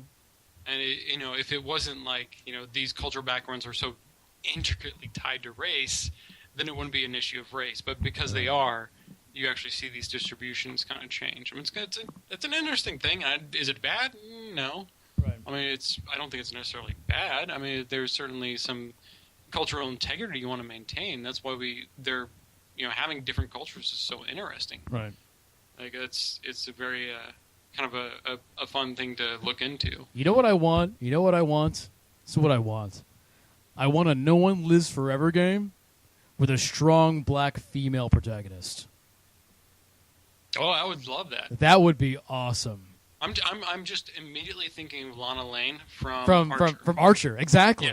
Yeah, I would totally play that game. That would be fucking. That would be awesome. Brilliant. Oh my god, that would be amazing. And let's turn this back to Mass Effect 3 and back to playing female characters and whatnot.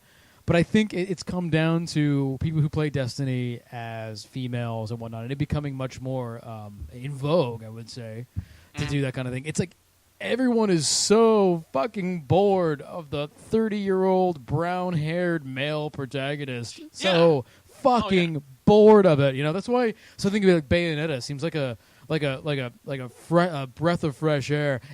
Chat is exploding because of the black female. No one lives forever, Lana lead. Everyone loves it. I know. Wouldn't it be fantastic? It'd be amazing. It'd be fantastic. Well, that's kind of one of the reasons why I played Mass Effect as a strong female character. I guess because in my head, my narrative is about a strong woman, and I didn't choose any of the romantic options, any of them, because she's someone who is, like as part of my story is that she's someone who's kind of walled off that part of her life, become stronger, emotionally, in order to handle a threat. I mean, that's something that's a human kind of defensive mechanism. You see this a lot when people are kind of in stressful scenarios where they kind of wall off their emotions, and that's the way I played Chipper as a female shepherd. She is someone who, had to was kind of pushed into this position where you have to take on a strong role.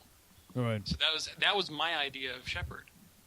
Whereas, there are no romantic relationships, and it's always kind of annoying. Like whenever I see that option come up in the dialogue menu of like, "Oh, you want to fuck?" and it's like, I don't want that. I got a ship to run. What the fuck you talking about? She's a captain. She's not gonna say that to her fucking crew. What the hell? Yeah. You know what? Yeah, it's gonna be an order.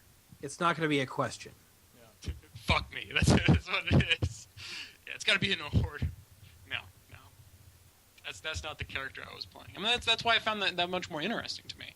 It's like I had this kind of narrative, going on in the game, whereas I didn't want to be a super strong male character that was the James Bond of the fucking Normandy that slept with anything that moved.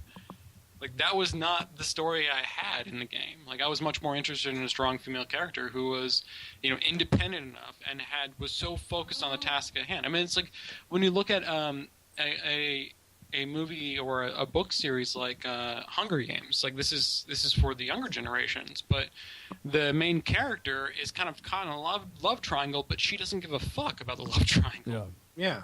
She's just trying to survive, and that's the kind of character I thought of as Shepard being. It's like, it's funny. This is someone that's focused on just surviving. I totally agree with you, because I wonder if that's like I've had a different experience from other people, but. Growing up, I've had multiple jobs, and most of my jobs, a lot of them have been healthcare. Some of them had, my previous job, I worked as an environmental consultant for an engineering company and whatnot. But I've had a ton of women bosses, a lot of women bosses. So I think I identify with that sort of character more than other people who maybe have had men bosses their entire lives.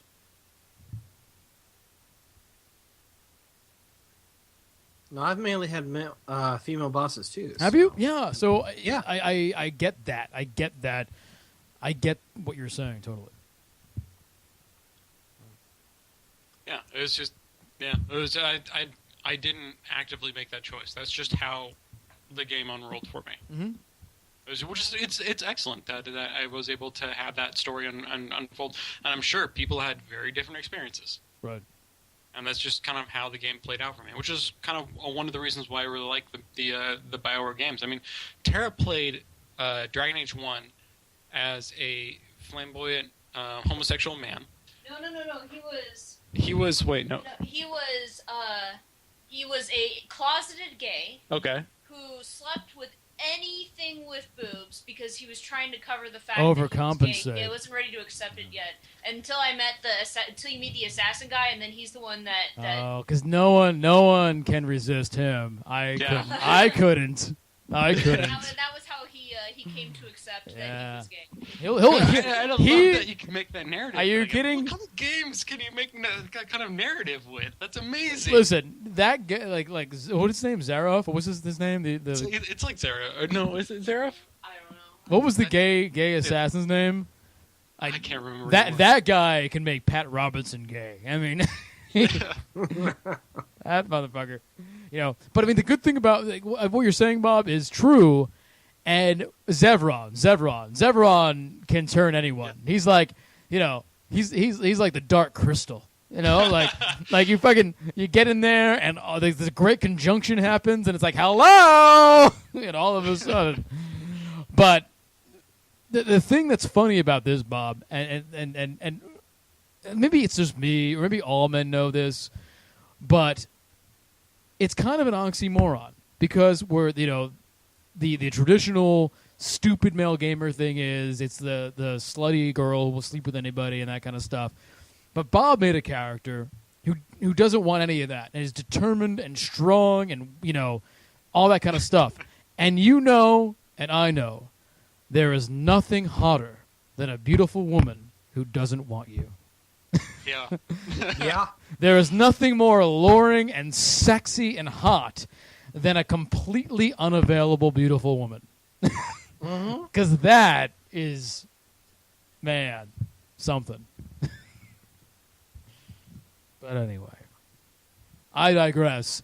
We have 20 minutes, and I bet we have news. Don't we have news? We have a little bit of news. I mean, it's the week after E3. There's not a whole lot to work with. Damn it! Well, I've got 5 stories we can work with. Yeah, sure. Do it. Okay. Well, I guess the biggest news story of the week happens to be that Konami yesterday released their half-hour demo of Metal Gear Solid 5: The Phantom Pain for everybody to see. The same demo they showed off at E3. And have y'all gotten a chance to look at it? I watched a bunch of it, and I'm loving what I see. I have a few concerns. Let me tell you some of the stuff I love. And I will admit, I listen to your guys' podcast, so I don't want to quote Brad or anything, because he's going to... Not that well, it's who would bad. want to do that anyway? No, not that it's bad. I'm just saying I don't want to be a broken record. But I love the Mother Base stuff. I love the fact that it's super deep, that you can get into the your staff and who runs what, and that staff stuff. Oh my god, charts and records and numbers, and that's my bag, baby. I love that shit. I just bought Democracy 3 during the Steam summer sale. I don't even know what it is. I know it's some sort of role-playing game, but I started clicking through the screenshots, and I saw graphs and numbers and all these status sheets, and I was like, fuck it, I'm buying it. So I love that stuff. I love the fact that you can, use the Photon system to get stuff back to your base and all that kind of thing. I'm a little worried about how maybe simplistic it feels. The demo, it's a vertical slice, so it's hard to figure out where it goes from there. But the idea is, he got the sheep, and he got he got the sheep, and he sent it to Mother Base, and he got the jeep, the sheep, and the jeep, and then he got the container. And he sent that to Mother Base. And then he goes to Mother Base, and there's the sheep, and there's the jeep, and there's the container. What if you get 2 sheep? Are they both there? What if you get two jeeps? Are there 2 jeeps now? Or was there always 1 jeep? Did you always just get the jeep, and now you got the jeep? Now you need a sheep. You got the sheep. You got the sheep. The sheep is on Mother Base. You got the sheep. You got the jeep. I got 2 sheeps. Well, you got 2 sheep for this 1 jeep, but I got 2 jeeps. There's 2 jeeps. There's 1 jeep. You got 1 jeep, 2 jeeps. I'm like guy who made Spaceballs all of a sudden. What's his name? Mel Brooks. Have you been Mel reading Brooks Dr. Seuss lately or something? No, I'm doing it's Mel Brooks. Never mind. Okay. But anyway, no, but you know what I mean? You need a, yeah, maybe there were 2 jeeps. But there was 2 jeeps, but there was 2 parking spots. What if you get 3 jeeps? What if you get what if you get 3 sheeps? And there was an APC. But what if you get 3 sheeps? What if you get 4 jeeps and 5 sheeps? Where do they go? Are there 5 sheeps running around, or is there still 1 sheep? And that 1 sheep represents 5 sheeps, and there's 2 jeeps representing 10 jeeps. Do the sheeps get in the jeeps? Don't forget that you could see off in the distance a new section of Mother Base was being constructed. Right. So who knows? Maybe that's where they end up. More places for jeeps and sheeps. Do the sheeps drive the jeeps over to the new place? Can the sheeps get in the jeeps? If I get 4 sheeps, can they get in 1 jeep? I don't know. But I am trying to make a point here. So what's the conversion rate for sheep to jeep? Usually 4 sheeps for 1 jeep. 4 to 1. Yeah, 4 to 1. But my question is, you got the sheep, and there was the sheep. If you get 2 sheeps, are there 2 sheeps, or is it still 1 sheep? This is important to me. Because if I'm out there, and I'm getting sheep like a motherfucker, and I get back to Mother Base, and there's only 1 sheep, I'm not going to be happy. I want to see the place overrun with goddamn sheeps and jeeps. I want to be sending jeeps, and they'll be like, boss, we don't have any room for more sheeps. What are you doing? I'm like, fuck you, we're farmers now. Or nuclear-equipped farmers. Nuclear-equipped farmers. You'll pass that Farm Bill, Congress, you motherfuckers. Yes, you will. But you know what I'm saying? I'm making a point. My point is, they put a sheep and there was one sheep. They put a jeep, there was one jeep. What if I get two sheeps? Are there two sheeps? Or does that one sheep mimic all the other sheeps? I do not know. Why didn't you ask that question at E3? This is why I should have been there. This is it. Because Brad got into it, but I did not. This is why I should have been there. I would have asked this question. Is it Mr. Kojima? I saw the sheep and I saw the jeep. You got a sheep, you got a sheep, you got a jeep, you got a jeep. What if I get two sheep? Is it still one jeep or are there two sheeps? What if I get four jeeps? Could they have four jeeps or just two jeeps? Is it one jeep? The translator would not be able to keep up with that. That would be the most fantastic They would interview. just escort you out of the building. They'd probably just make me leave. Yeah. You would definitely be at the highlight of a Hideo Kojima tweet, but that'd be about it. Just like, these Americans are fucking insane, is what he would say. No, but this is why I don't come over here very often. This is my question, though, because how deep is this system actually? You know what I mean? How deep is the sheep? How deep is the sheep? How deep is the jeep? With a deeper jeep, can I put more sheep in the jeep? Are you trying to pull the wool over my eyes? You son of a bitch. I think to a limited degree, yes, they'll show what you've picked up in the past, but after a certain point, it'll just become a spreadsheet number. Right. So you have all these sheeps. You know what? As long as I can see a number showing how many sheeps and jeeps I have, that might do it for me. I think they'll do just that, actually. Skyliner, you just made me laugh out loud. That would have been the tweet. American, talk to me about Jeep and sheep today. I had this for lunch. I think Skyliner wins chat for tonight, actually. Yep. Skyliner is our official chat winner for tonight. We need an applause soundboard effect. Here you go. Oh, I have the sound down. No, that's not working. There we go. There we go. Yeah, a little slow on that. A little slow on that. All right. Yeah. But you get my point. As I'm worried Yes, that it's not as deep as they're making it out to be. And again, I think it'll become a spreadsheet number after a certain amount of time. But I think you're just going to be finding so many things in the environment that you can actually get that will contribute to where you don't even notice it. Yeah, no, and I'll tell you what, and I'm really splitting hairs here because I am especially happy that Mother Base is this base that you can build up, because that's like, to me, that's a game all in its own, and that pleases me. It pleases me. Mother sheep. It pleases me with a depth that surprises me. I was just about to say that. Damn it! Yeah, we haven't said that in a long time. I haven't heard that in a while. No, we haven't. Yeah, that's such a good quote. You need to pull that out more often. I love that stuff. I love the box. I love the silliness. The silliness is back in Metal Gear. I was actually just playing Ground Zeroes yesterday because I hadn't, honestly, I played it a bunch and then I didn't play it again for a really long time. And then Mike was over at 4playernetwork.com doing a broadcast, and he was playing Ground Zeroes till like 3 or 4 in the morning. Like Austin time, in Brad's house. And we were all chatting, saying, like, eventually he's going to have to make Brad breakfast because Brad's going to wake up.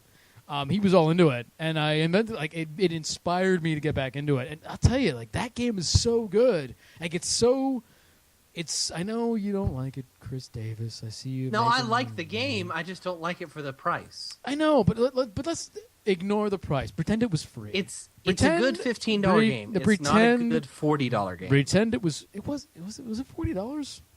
Yes. Did I spend $40 on that?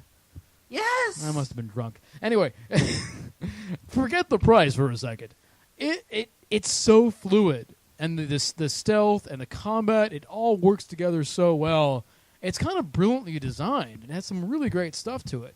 And I was playing it. I was like, wow, this is just, it feels so good. It feels so natural. And I really started to fall in love with how unsegmented it was compared to other Metal Gear Solids. And I'm very happy about it.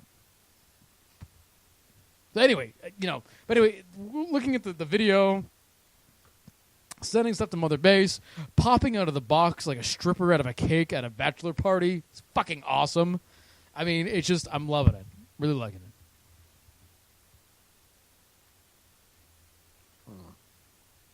The horse pooping. What is this? Do you not like Metal Gear? Bitch, I fucking love I know. So Metal Gear. I know you do. So why are you turning on me, baby? What's going on? I feel like there's some. The Phantom Pain sounds like a fantastic game. It looks Right. like it's going to be a fantastic game. Are you- I can't wait to play it. Are you saying? I think Ground Zeroes was a fucking cash grab on Konami's part, Listen. and that it shouldn't have been that fucking expensive. I believe that for up to a certain point, value should be considered when you buy a game. And when I spend $40 on maybe 3 hours worth of content, it better be that's not good enough for me. Chris Davis. Blowjob. Chris Davis. Let me tell you something.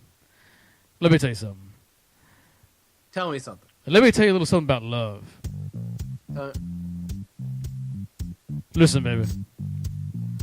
I know you love Ground Zeroes. I know you love Metal Gear. I know you've loved Metal Gear all these years. And I know Ground Zeroes hurt you.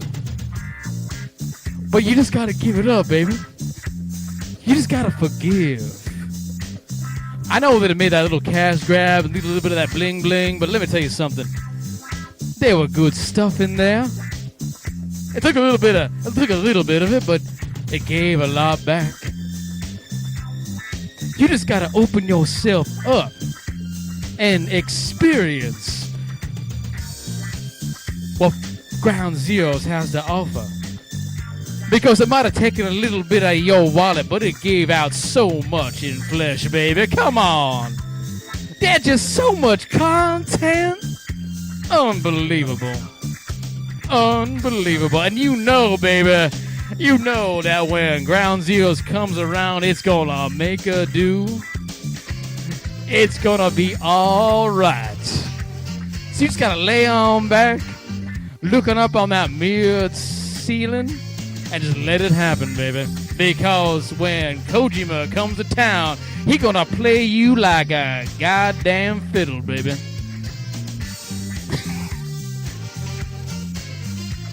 You know what I'm saying? Just forgive.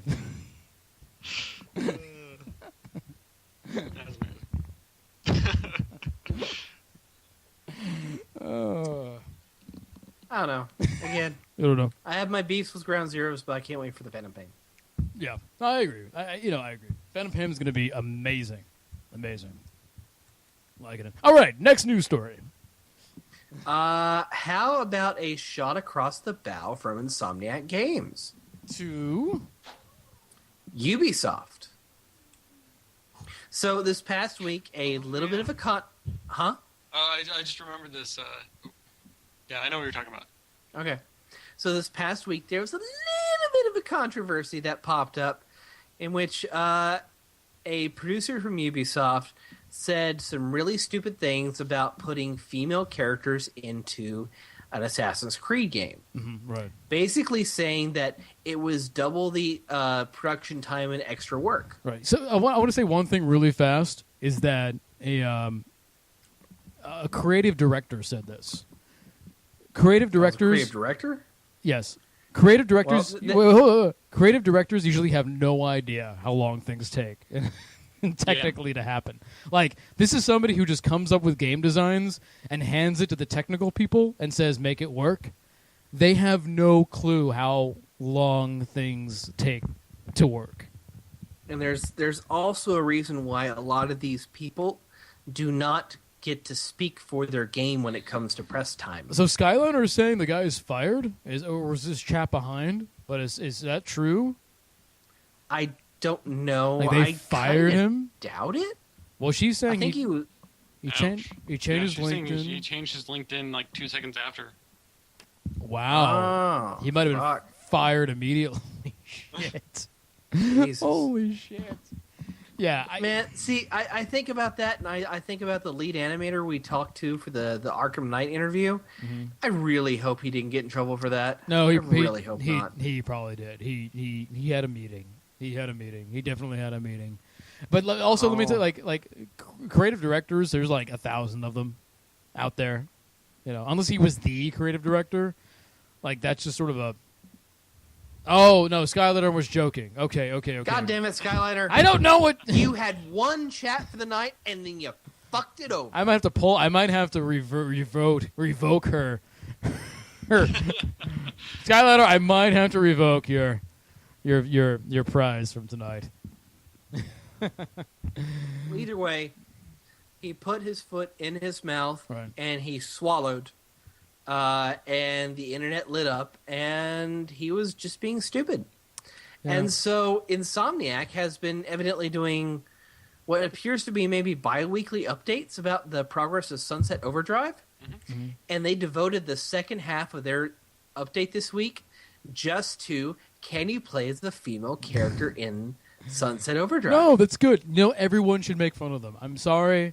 And if ever in the future Next Gen Pants doesn't work out, I hope this never gets, I'm sorry Ubisoft, but you should be made fun of because it's not that hard. And I understand like redoing a female lead would be double the work. Yes. Like if you have a lead character, like voice acting and everything? Yeah. Then you have to re-voice acting everything. You do have to reanimate all the cutscenes, all that kind of stuff. I understand that. It's not even just the voice acting for the female character. It's also for all the other characters that interact with her. Why? Because they'd be hitting on her because instead? You have to replace pronouns. To a degree. Oh, yeah, pronouns. Because, there is something to be said about, pronouns and tone and a lot of things. Yeah. But it's like, but just to make, and we all know this, like Assassin's Creed already has female assassins in the multiplayer. Like, they exist. But you're not letting me get to the great part I'm sorry. So I just all I'm saying is, I think you gotta forgive Metal Gear, baby. You really gotta forgive her. I feel the hate in your voice, but you know what? The street is dark. The street is dark. Your heart's gotta be a source of light. That's all I'm saying. Anyway, go on. Well, I've shared a GIF in chat, but they devoted the second half of that video just to that. And what do they show? They happen to show a female dressed up as an assassin from Assassin's Creed, awesome. Shooting things and climbing around in Sunset Overdrive. Right. No, it's funny. It's funny. They probably did that in like 2-3 day time. Oh yeah, yeah. That's it. I know. It's silly. It's silly. It's so silly. And can we have the conversation that Ubisoft is a French company and, like, in terms of sexism and racial inclusion, that country is a little bit behind, and this might be part of that. Is that a bad thing to say? Am I totally off the rocker on that? I don't know. I think there's parts where it might be a little more regressed, but there definitely is a lot more. I would say there's more progressive parts out there. I mean, it really depends on what you're talking about. Are you sure? I don't know. I don't think it's necessarily a social decision on Ubisoft's part. I think it was more of a marketing decision. I don't know. I mean, I feel like I don't know. I just feel like this is consistent amongst along all of Ubisoft games. This is a consistent thread of, no female protagonists, minorities not being exceptionally represented. Okay. Well, minorities, that's another story. But as far as female characters go, they do have a history of having female protagonists. I am pleading ignorance here. I'm just saying. What I'm saying is we have a very a European development studio and development publisher that we have this thread that's run through all of their games And I'm wondering if there's a conversation here that needs to be had. So my question is, though, is how much of it is the fact that they're a foreign country, or how much of it is in the fact that they're trying to market to an American market? I think it's that's a good 90% market. That's a good point. Yeah. Do you think they're looking at America and going, well, America, they're racist and they don't like minorities, that could definitely be a factor. So we everyone brown hair, blue-eyed male, and the female has to have breasts, big breasts hanging out, blank breasts hanging out everywhere. Yeah, I mean, there's so many layers here, like culturally and between different countries that God knows where the line's gonna be drawn. Right. Oh, people are mentioning the Native American, the Native American in Assassin's Creed. Listen, like, that character is about as Native American as, like, the 175th Native American friend of mine, who looks like everybody else. I mean, it was he had very Caucasian. It was very watered down Native American. Yeah. It was not Native American. Don't forget about, for example, what's her name in Assassin's Creed Liberation? Let me tell you something. Or Jade from Beyond Good and Evil. Let me tell you, I'm half Sicilian. That character in Assassin's Creed was about as Native American as I am African American. Okay, so very little is what I'm saying. If you ever saw True Romance, that would make more sense. But anyway. I love how 3 middle-class white dudes are sitting around at midnight on a Friday talking about racism and sex. Oh, it's ridiculous. No, it's ridiculous. Believe me. When middle-class white people talk about racism, I laugh my ass off. It's good that they're having that discussion, but it's really kind of ridiculous. Like, it's from usually it's from a point of ignorance. The fact that people can talk about things like privileged is privileged in a way, because somewhere there's somebody who's like, just can't even think about that because they are being destroyed by a warlord in Afghanistan or something, or they don't have enough food to eat, or they're just ISIS is blowing through your town and shooting people who are not Sunni. Yeah. So, but we're getting a little off track. My main thing was, Ubisoft makes some impressive games, and I buy their games, and I love them, but there is this common thread, and I would love to see them, get out of their box, get out of their white male box for once, and they've done it here and there. Assassin's Creed Liberation, they did that. Why did it have to be a video game? They put out like 80,000 Assassin's Creed games a year now. Right? There's going to be like 4 of them coming out in the next year. 3. Why did the one starring a female black assassin have to be on the Vita? Yeah, it's the exception. It is the exception, but I mean, like, I want to play that character on a PS4. Like, I want to play that character for real.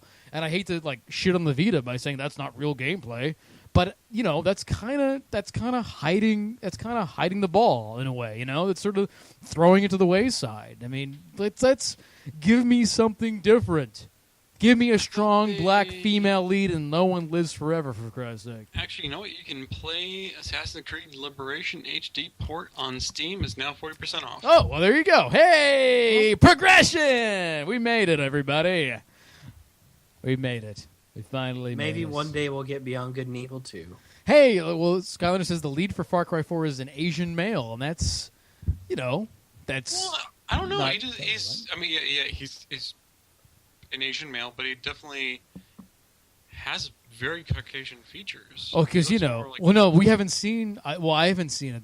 I've seen some pictures of him. Have you seen him? He looks very mixed. Wow. From what I understand, early on in the development of Far Cry 4, they were actually planning to implement a create your own character system that allowed you to create a male or a female protagonist, but they ran out of time to work on that. I have to say, I understand why. I have to say, Foxy Manly Man just said I was misinformed. He called me Joseph the Misinformed. What was I misinformed about? If I'm wrong about something, I want to know. There's a little delay in chat, but let me know what I was wrong about. Because if I'm wrong about something, definitely correct me. Because I can be wrong. I never underestimate just how wrong I can be. Believe me. I am wrong.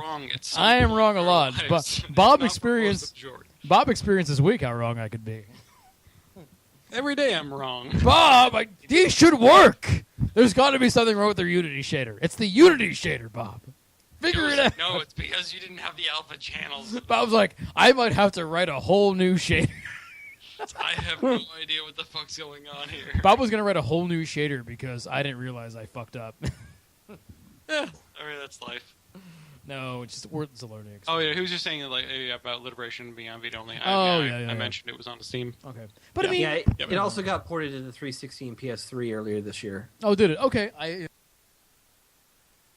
It was originally a Vita release, and it seemed like it was very segregated. I'm just wondering that they should have came to consoles from the beginning. I mean, there's like I said, like 3 or 4 Assassin's Creeds a year. They could have put that. They could have pushed that. Somebody at a meeting could have said, "Hey, everybody, do you realize every game we put out is like a white dude with brown hair? Why don't we do this and push this to the forefront and actually make it like a real game? Because this might, be different and fun, and people would like it."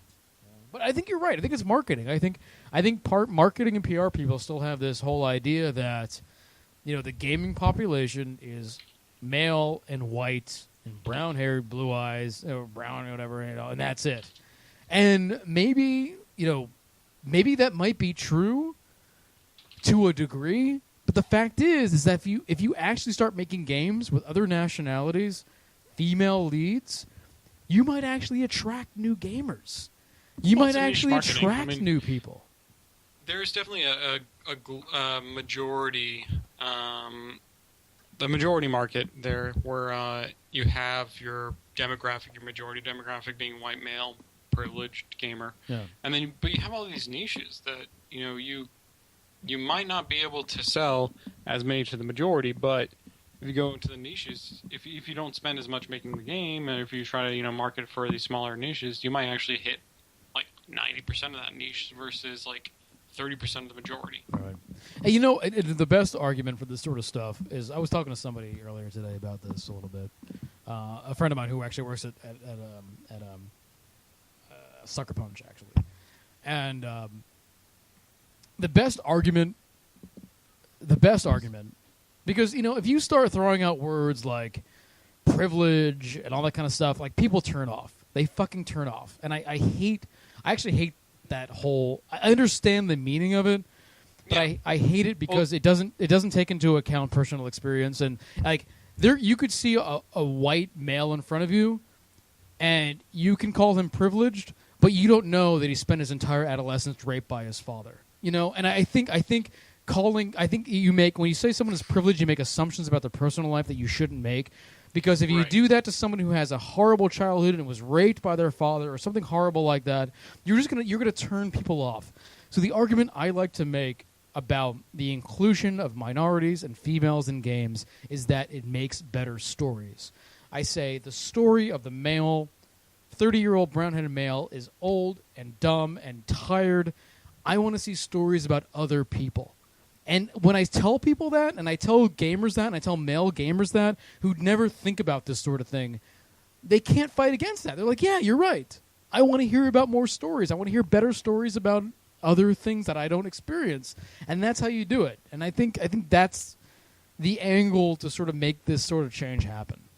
Yeah. Well, I think that at least one of my problems with some of the language that is used, especially in feminism and whatnot. I have no problem with feminism. I have no problem with equality.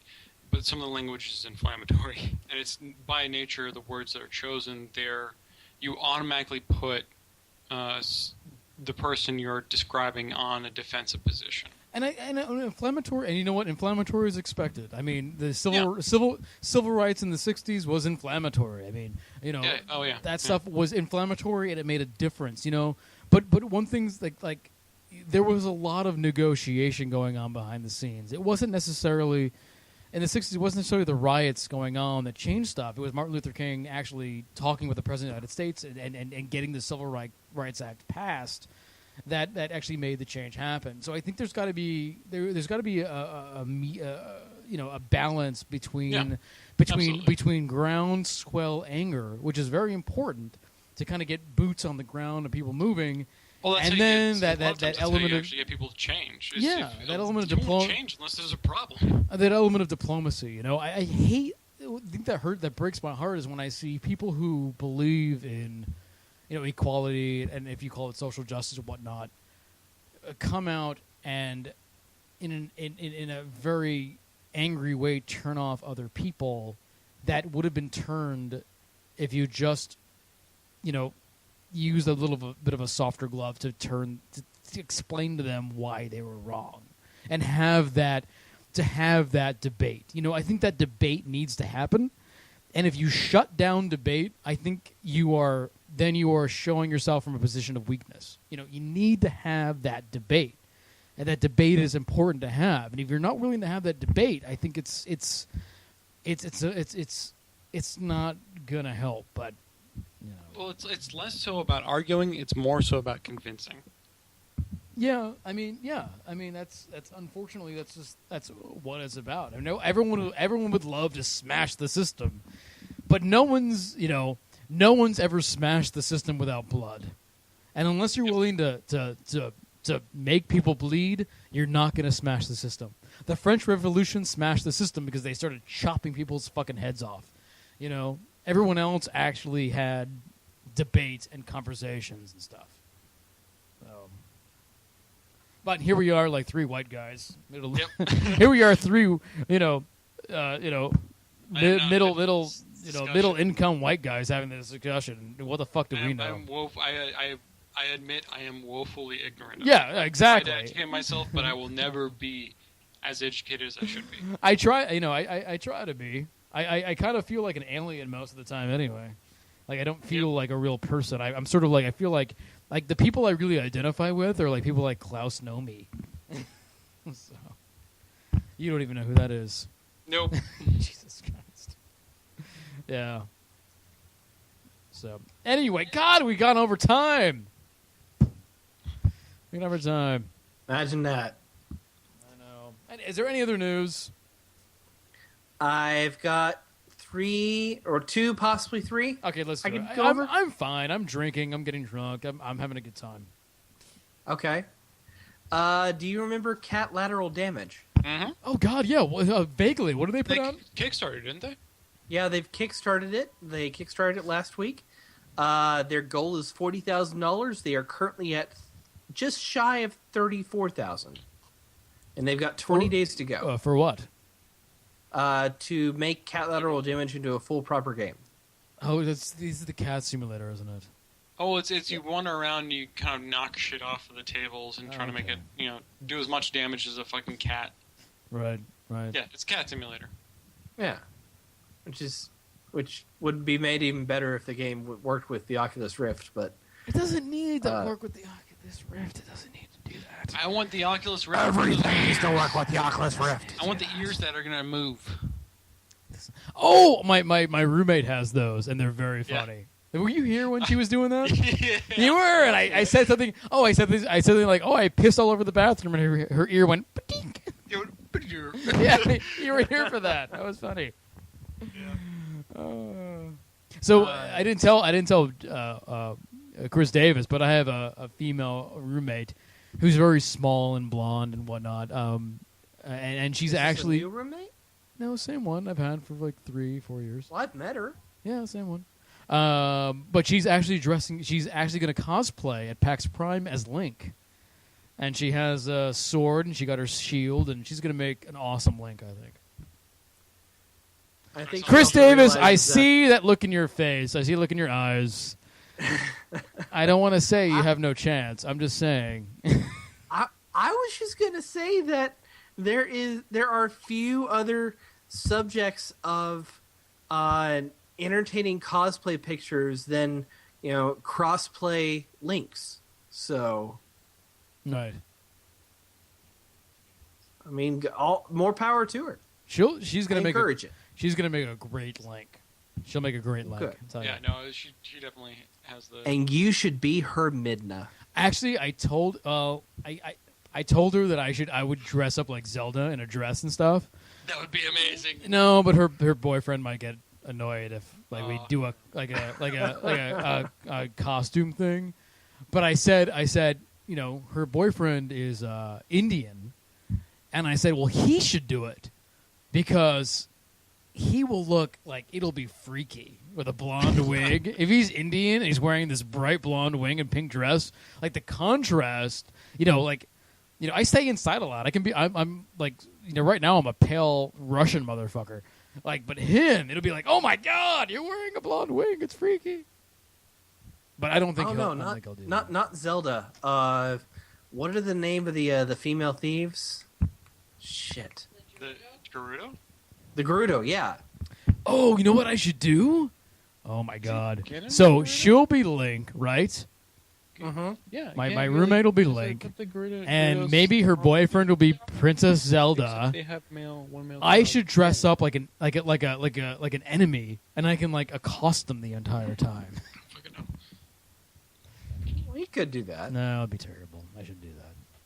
You should dress up as like I said, either Midna or perhaps Navi. No, he works at Microsoft and makes $200,000 a year, and he can afford many more legal fees than I can. So it's probably not good.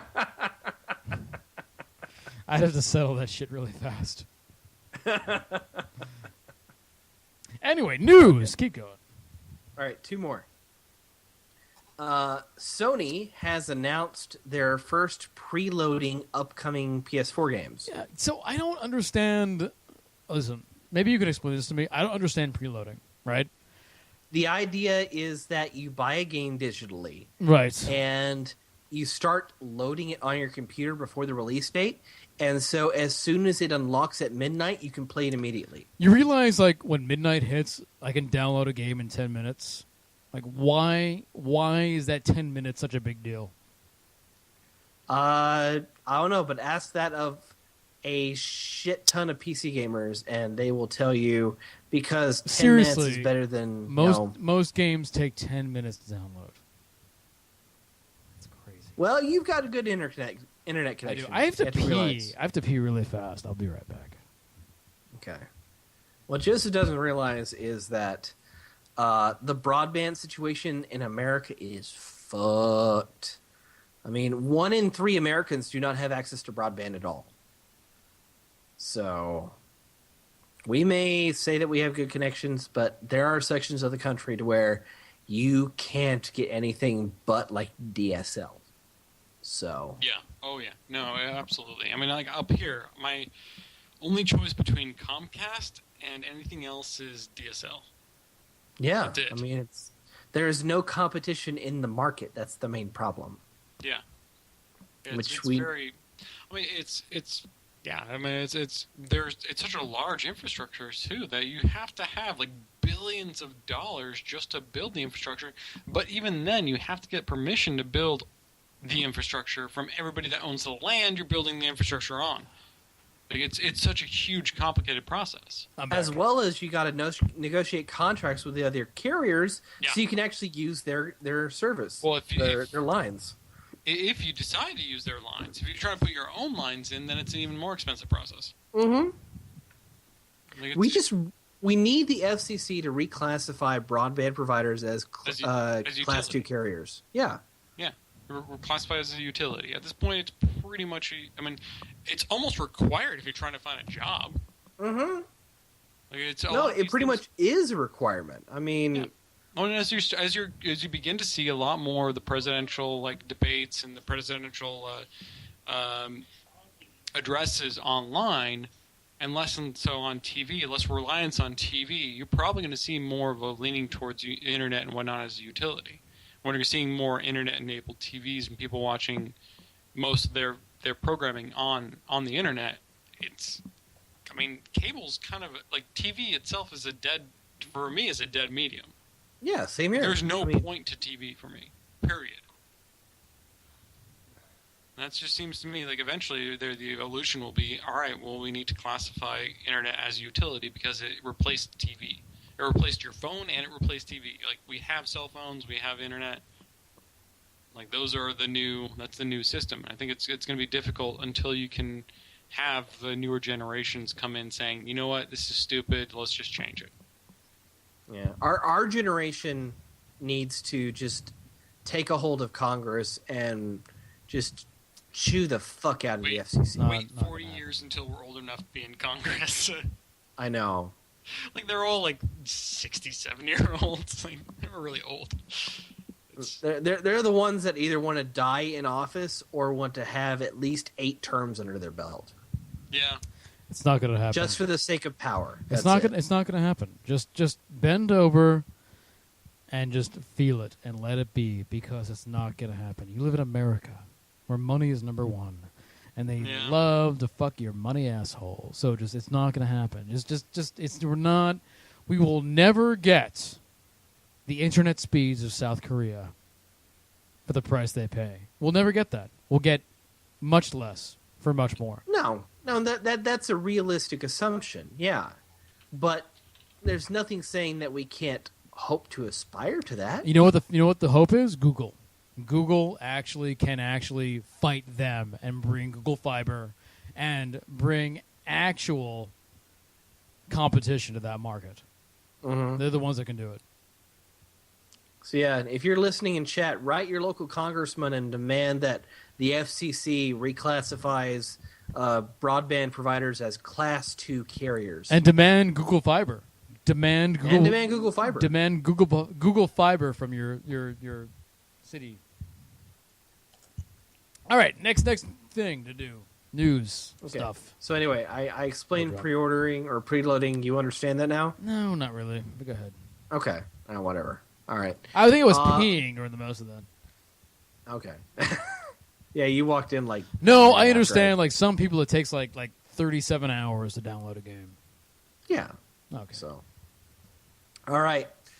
Last piece is a update for Team Fortress 2. Okay, I heard about this, and there was a movie, and it was 15 minutes long, and I was like, fuck that. It's a really long movie. It was good. I think there was... Mostly the reason why they made it that big and that long and that cinematic is because it was made using the Source Movie Maker, right? Is that the announcement? Pretty much every one of their shorts has been made with the Source Movie Maker. Yeah. But this 15-minute short came as part of the Love and War update to the game, of which half of the new content is character animations, characters actually dancing in the game. And the other half is new weapons that offer stat improvements and things like that. Oh, we're getting raided. We're getting raided by Drunk Division. Look at this. Yeah, Archcraig did Drunk Division is here. Oh, shit. You know what that means? Shot! Shot! Shot! Shot! Shot! Shot! Shot! Well, if I had something to drink with, I would do that, but no. But, yeah, they did this 15-minute short. It's actually the first inclusion of a female character in the series, since it started back in 2007. And it was actually written and voiced by Ashley Birch. Oh, voiced by Ashley Birch as well. Okay. Ashley Birch was the female character? Yeah. Nice. And it's really funny. Y'all should go watch it. So that's interesting, because it's usually not the type of character she plays. I could not pick her out. Really? Yeah, probably because I'm sure if I watch it now, I'd recognize her. Right. She does tend to play the more kind of zany characters. The zany character, yeah. But this one is fast and witty and entertaining. So I really like her. It was a good video. Yeah, she also does a very specific thing with her voice. What does she do? It's more of a monotone, I would say. She a monotone voice with a lot of her kind of sketches. Okay, she does. I'm not familiar with. So honestly, I can't. I've never been able to pick out Ashley Birch from her vocal work, like her voice acting from her video stuff. She talks. Well, like from the things I've seen her in, she'll talk pretty quick, but in a monotone. Okay, right. Okay, sure. I'm not. Am I crazy? You'd have to point it out to me. I don't recognize it. Either way, go watch it. There's Bread Tentacle Monster. How do I get into vocal work? I want to do vocal work. How do I do that? Speak into a microphone and advertise that. I do that a lot, and I do a lot of good voices. I can do an old man. What? You're too busy doing 3D artwork. You can't do voice work. Look at you, already trying to box me in, Bob. Bringing you down, man. Bringing me down. He's like, I'm your boss. Maybe Yeah, you can be like you ain't an gonna Easter moon. egg. What are you trying to Hedgehog. moonlight on me, bitch? Trying to moonlight? Bro, break your knees. Moonlighting. That was a show my mother used to watch back in the 90s. Yeah, I think that's the thing. Is like I usually have seen Ashley Burch and Hey Ash, what you playing? And that's the thing, like where she does that kind of monotone thing. Yeah. That's the only thing I've actually seen her, and Tiny Tina, which is very similar to how she does. Well, that's kind of her thing. I mean, she's Yeah. very. Oh, yeah. I mean, that's the stick. That's why Well- I didn't recognize her. Well, the thing about Ashley Burch is that I can't easily separate her voice from her face because her face is so emotive that like she's so when you watch like Hey Ash, what you're playing, like her face is so emotive and she has such great expressions that I feel like just letting her voice out there is a waste. Like I want to see her face in games because she's so good at acting and what she's doing and stuff. It's like she's just has this thing about her. Half of the whole act. Yeah, exactly. And I wish like they could like mocap her face and she could put her face in stuff because that's really like where the other half of that greatness is, and you know, that's how I see it. Do you remember? Did I ever tell you the story about when I totally like fell over my feet, like saying hello to her? Really? Or the first pack, like so it's PAX Prime. I don't know if I can get the story right. I have to remember back. Brad, I think Brad could tell this story. Is Brad in chat? Because Brad was there for this. If Brad is in chat, I will pull him into Skype because he could tell this story the best. It was the first year, I think, the 4-player guys met with me and stayed with me, and I was working with them. Or maybe it was the second year. Maybe it was the second year. But Brad was there, and it was an escalator thing where she was going up the escalator and I was going down the escalator, and it was like, you have 30 seconds to say something cool. And I said the worst thing you could possibly say. Of course. Oh, no. Ever. That's how it goes. And it wasn't like bad. It wasn't like, you know, like I want to cut your legs off. It wasn't like something like that. I think well, Brad's not showing up. I actually think I went like, hey, Ash! And then I think I added on like, what are you playing? As she trailed off and didn't even look in my direction. And I'm like, oh, you like video games and you're small and you're somebody I would like.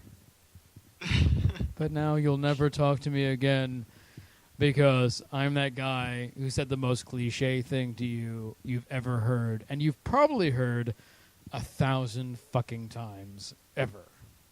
You know what? She probably doesn't even remember you. No, I probably. I'm sure.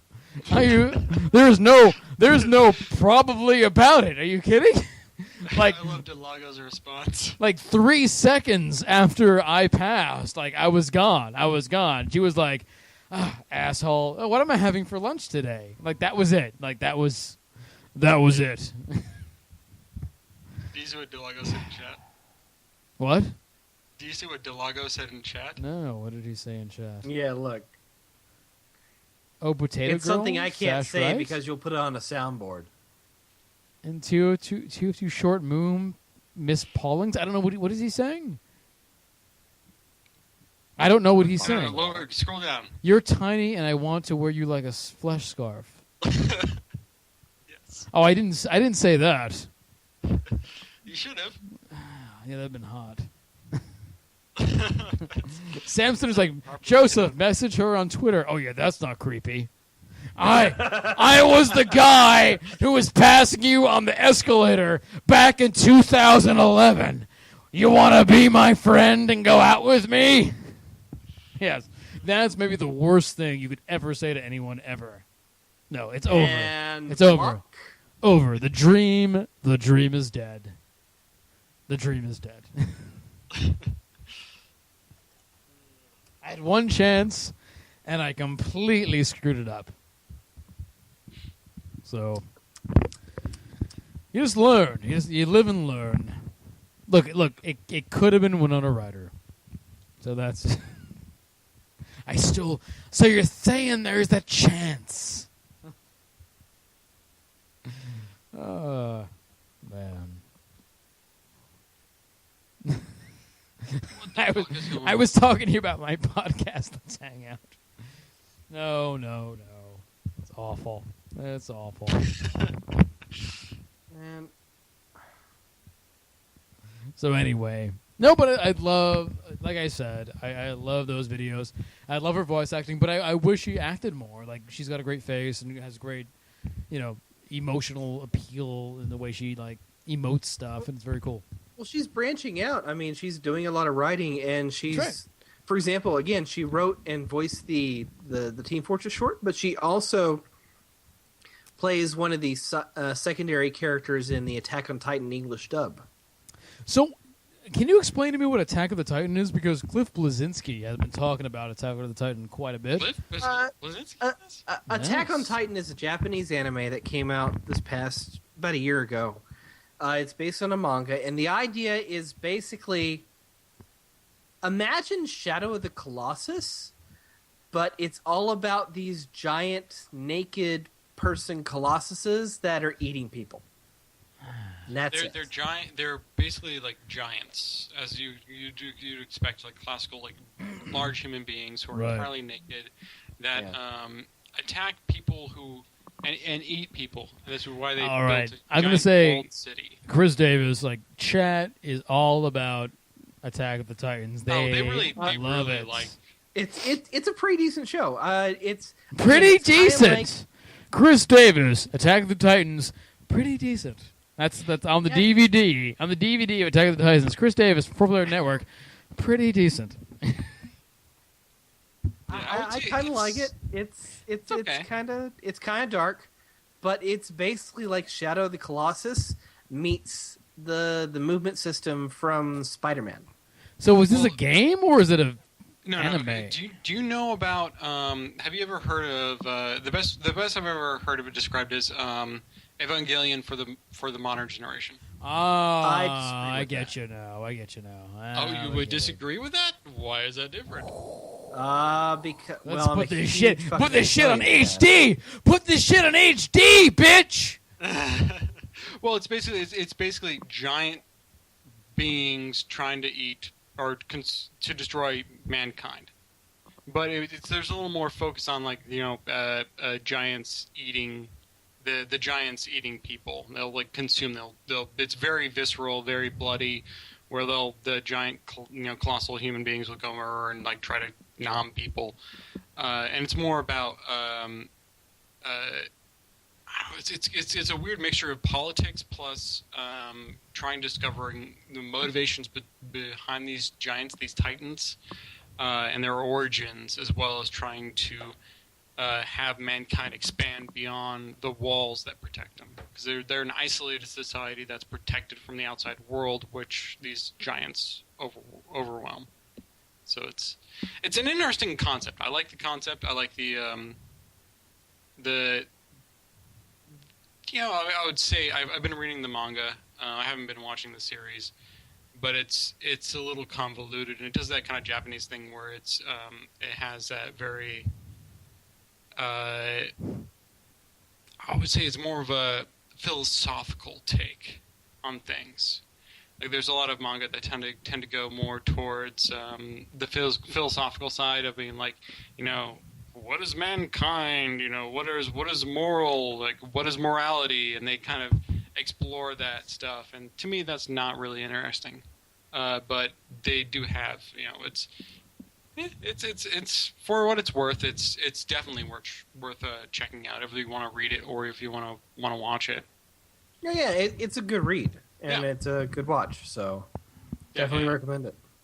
Yeah, and I guess Ashley Birch is doing one of the voices on the dub series. Yeah, she plays the. I don't know. I think her name is Sasha, but people just commonly call her Potato Girl.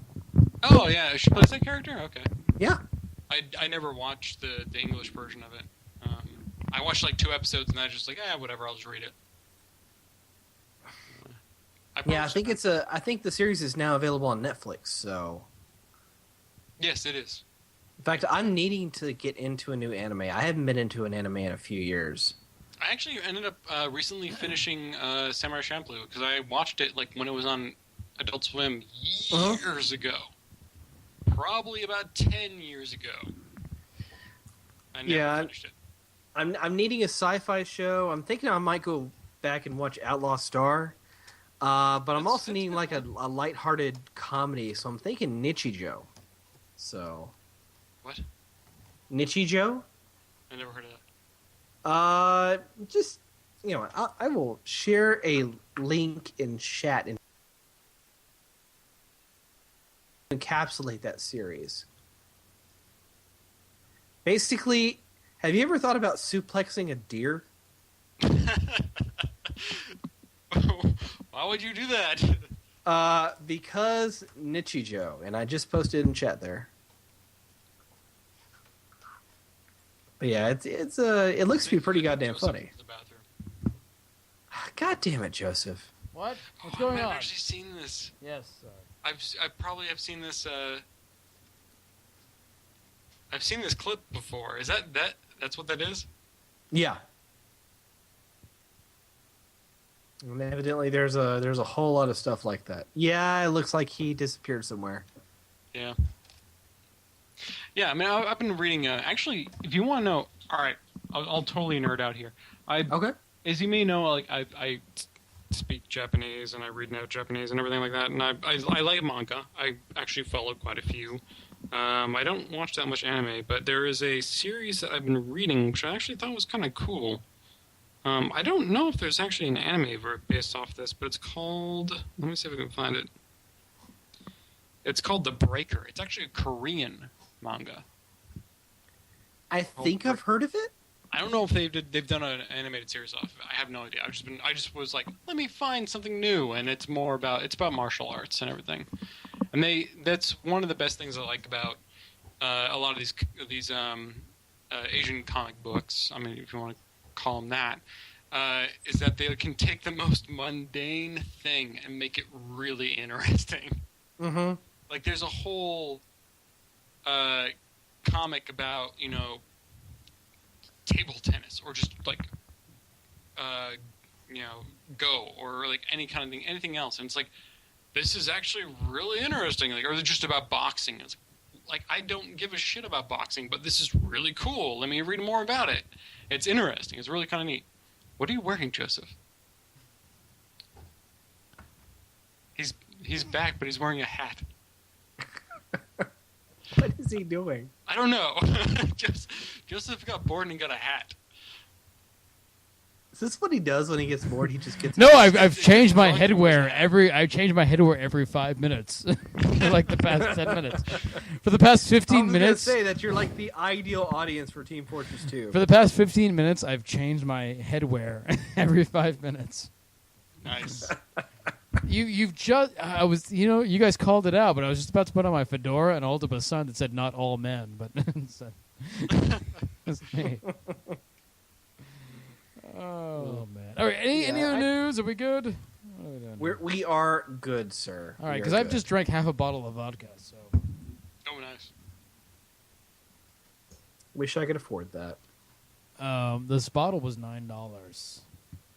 No, sorry. Yeah. The half bottle was $9. What do you mean? Right now, really wish I could afford that. Really? Oh, are you still unworking? Are you not working now? Still? I am employed. I'm still working for the college. But because of E3, since I don't get any benefits for vacation time, I had to take a week off. Okay. So what happened? Last time we spoke about your job, you were not sure what was going on with your job, and you might get full-time, you not get full-time, you weren't sure what was going on, blah, blah, blah, blah. What happened? Well, okay, so I got an extension on my hours through the rest of the semester, Right. But I'm still at my, regular position. My boss and I are pushing to get me upgraded to like a full-time position, but HR is dragging its ass. But that's what you were saying that 6 months ago. Yeah, and they're still doing it, man. Listen. But But I guess there is progress right now because they're about to release new budgetary figures. There's rumors of lifting the hiring freeze, and starting Monday, I actually get my own office. So nice. There is that. I'm just saying you should worry that they're not. I don't want to think they're taking advantage of you, like a Penn, like they're taking advantage of you, like a Penn State coach. Like I got Chris Davis in the shower. There's the rhythmic slapping going on. You know what I mean? My position, what I do is kind of mission critical for my department. Well, that's good. So if I'm not around to do it, nobody else can do it. No, that's a great position to be in. That was when I was working as a environmental consultant.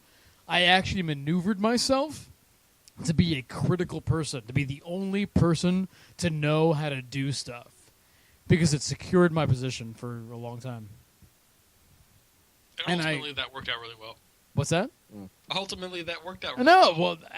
Dude, I made it through like 4 or 5, different layoff. Yeah, no, I mean, that's. I was there for 7. Better than most, I would assume. I was there for 7 years, and actually, I still work for them technically on a call. So,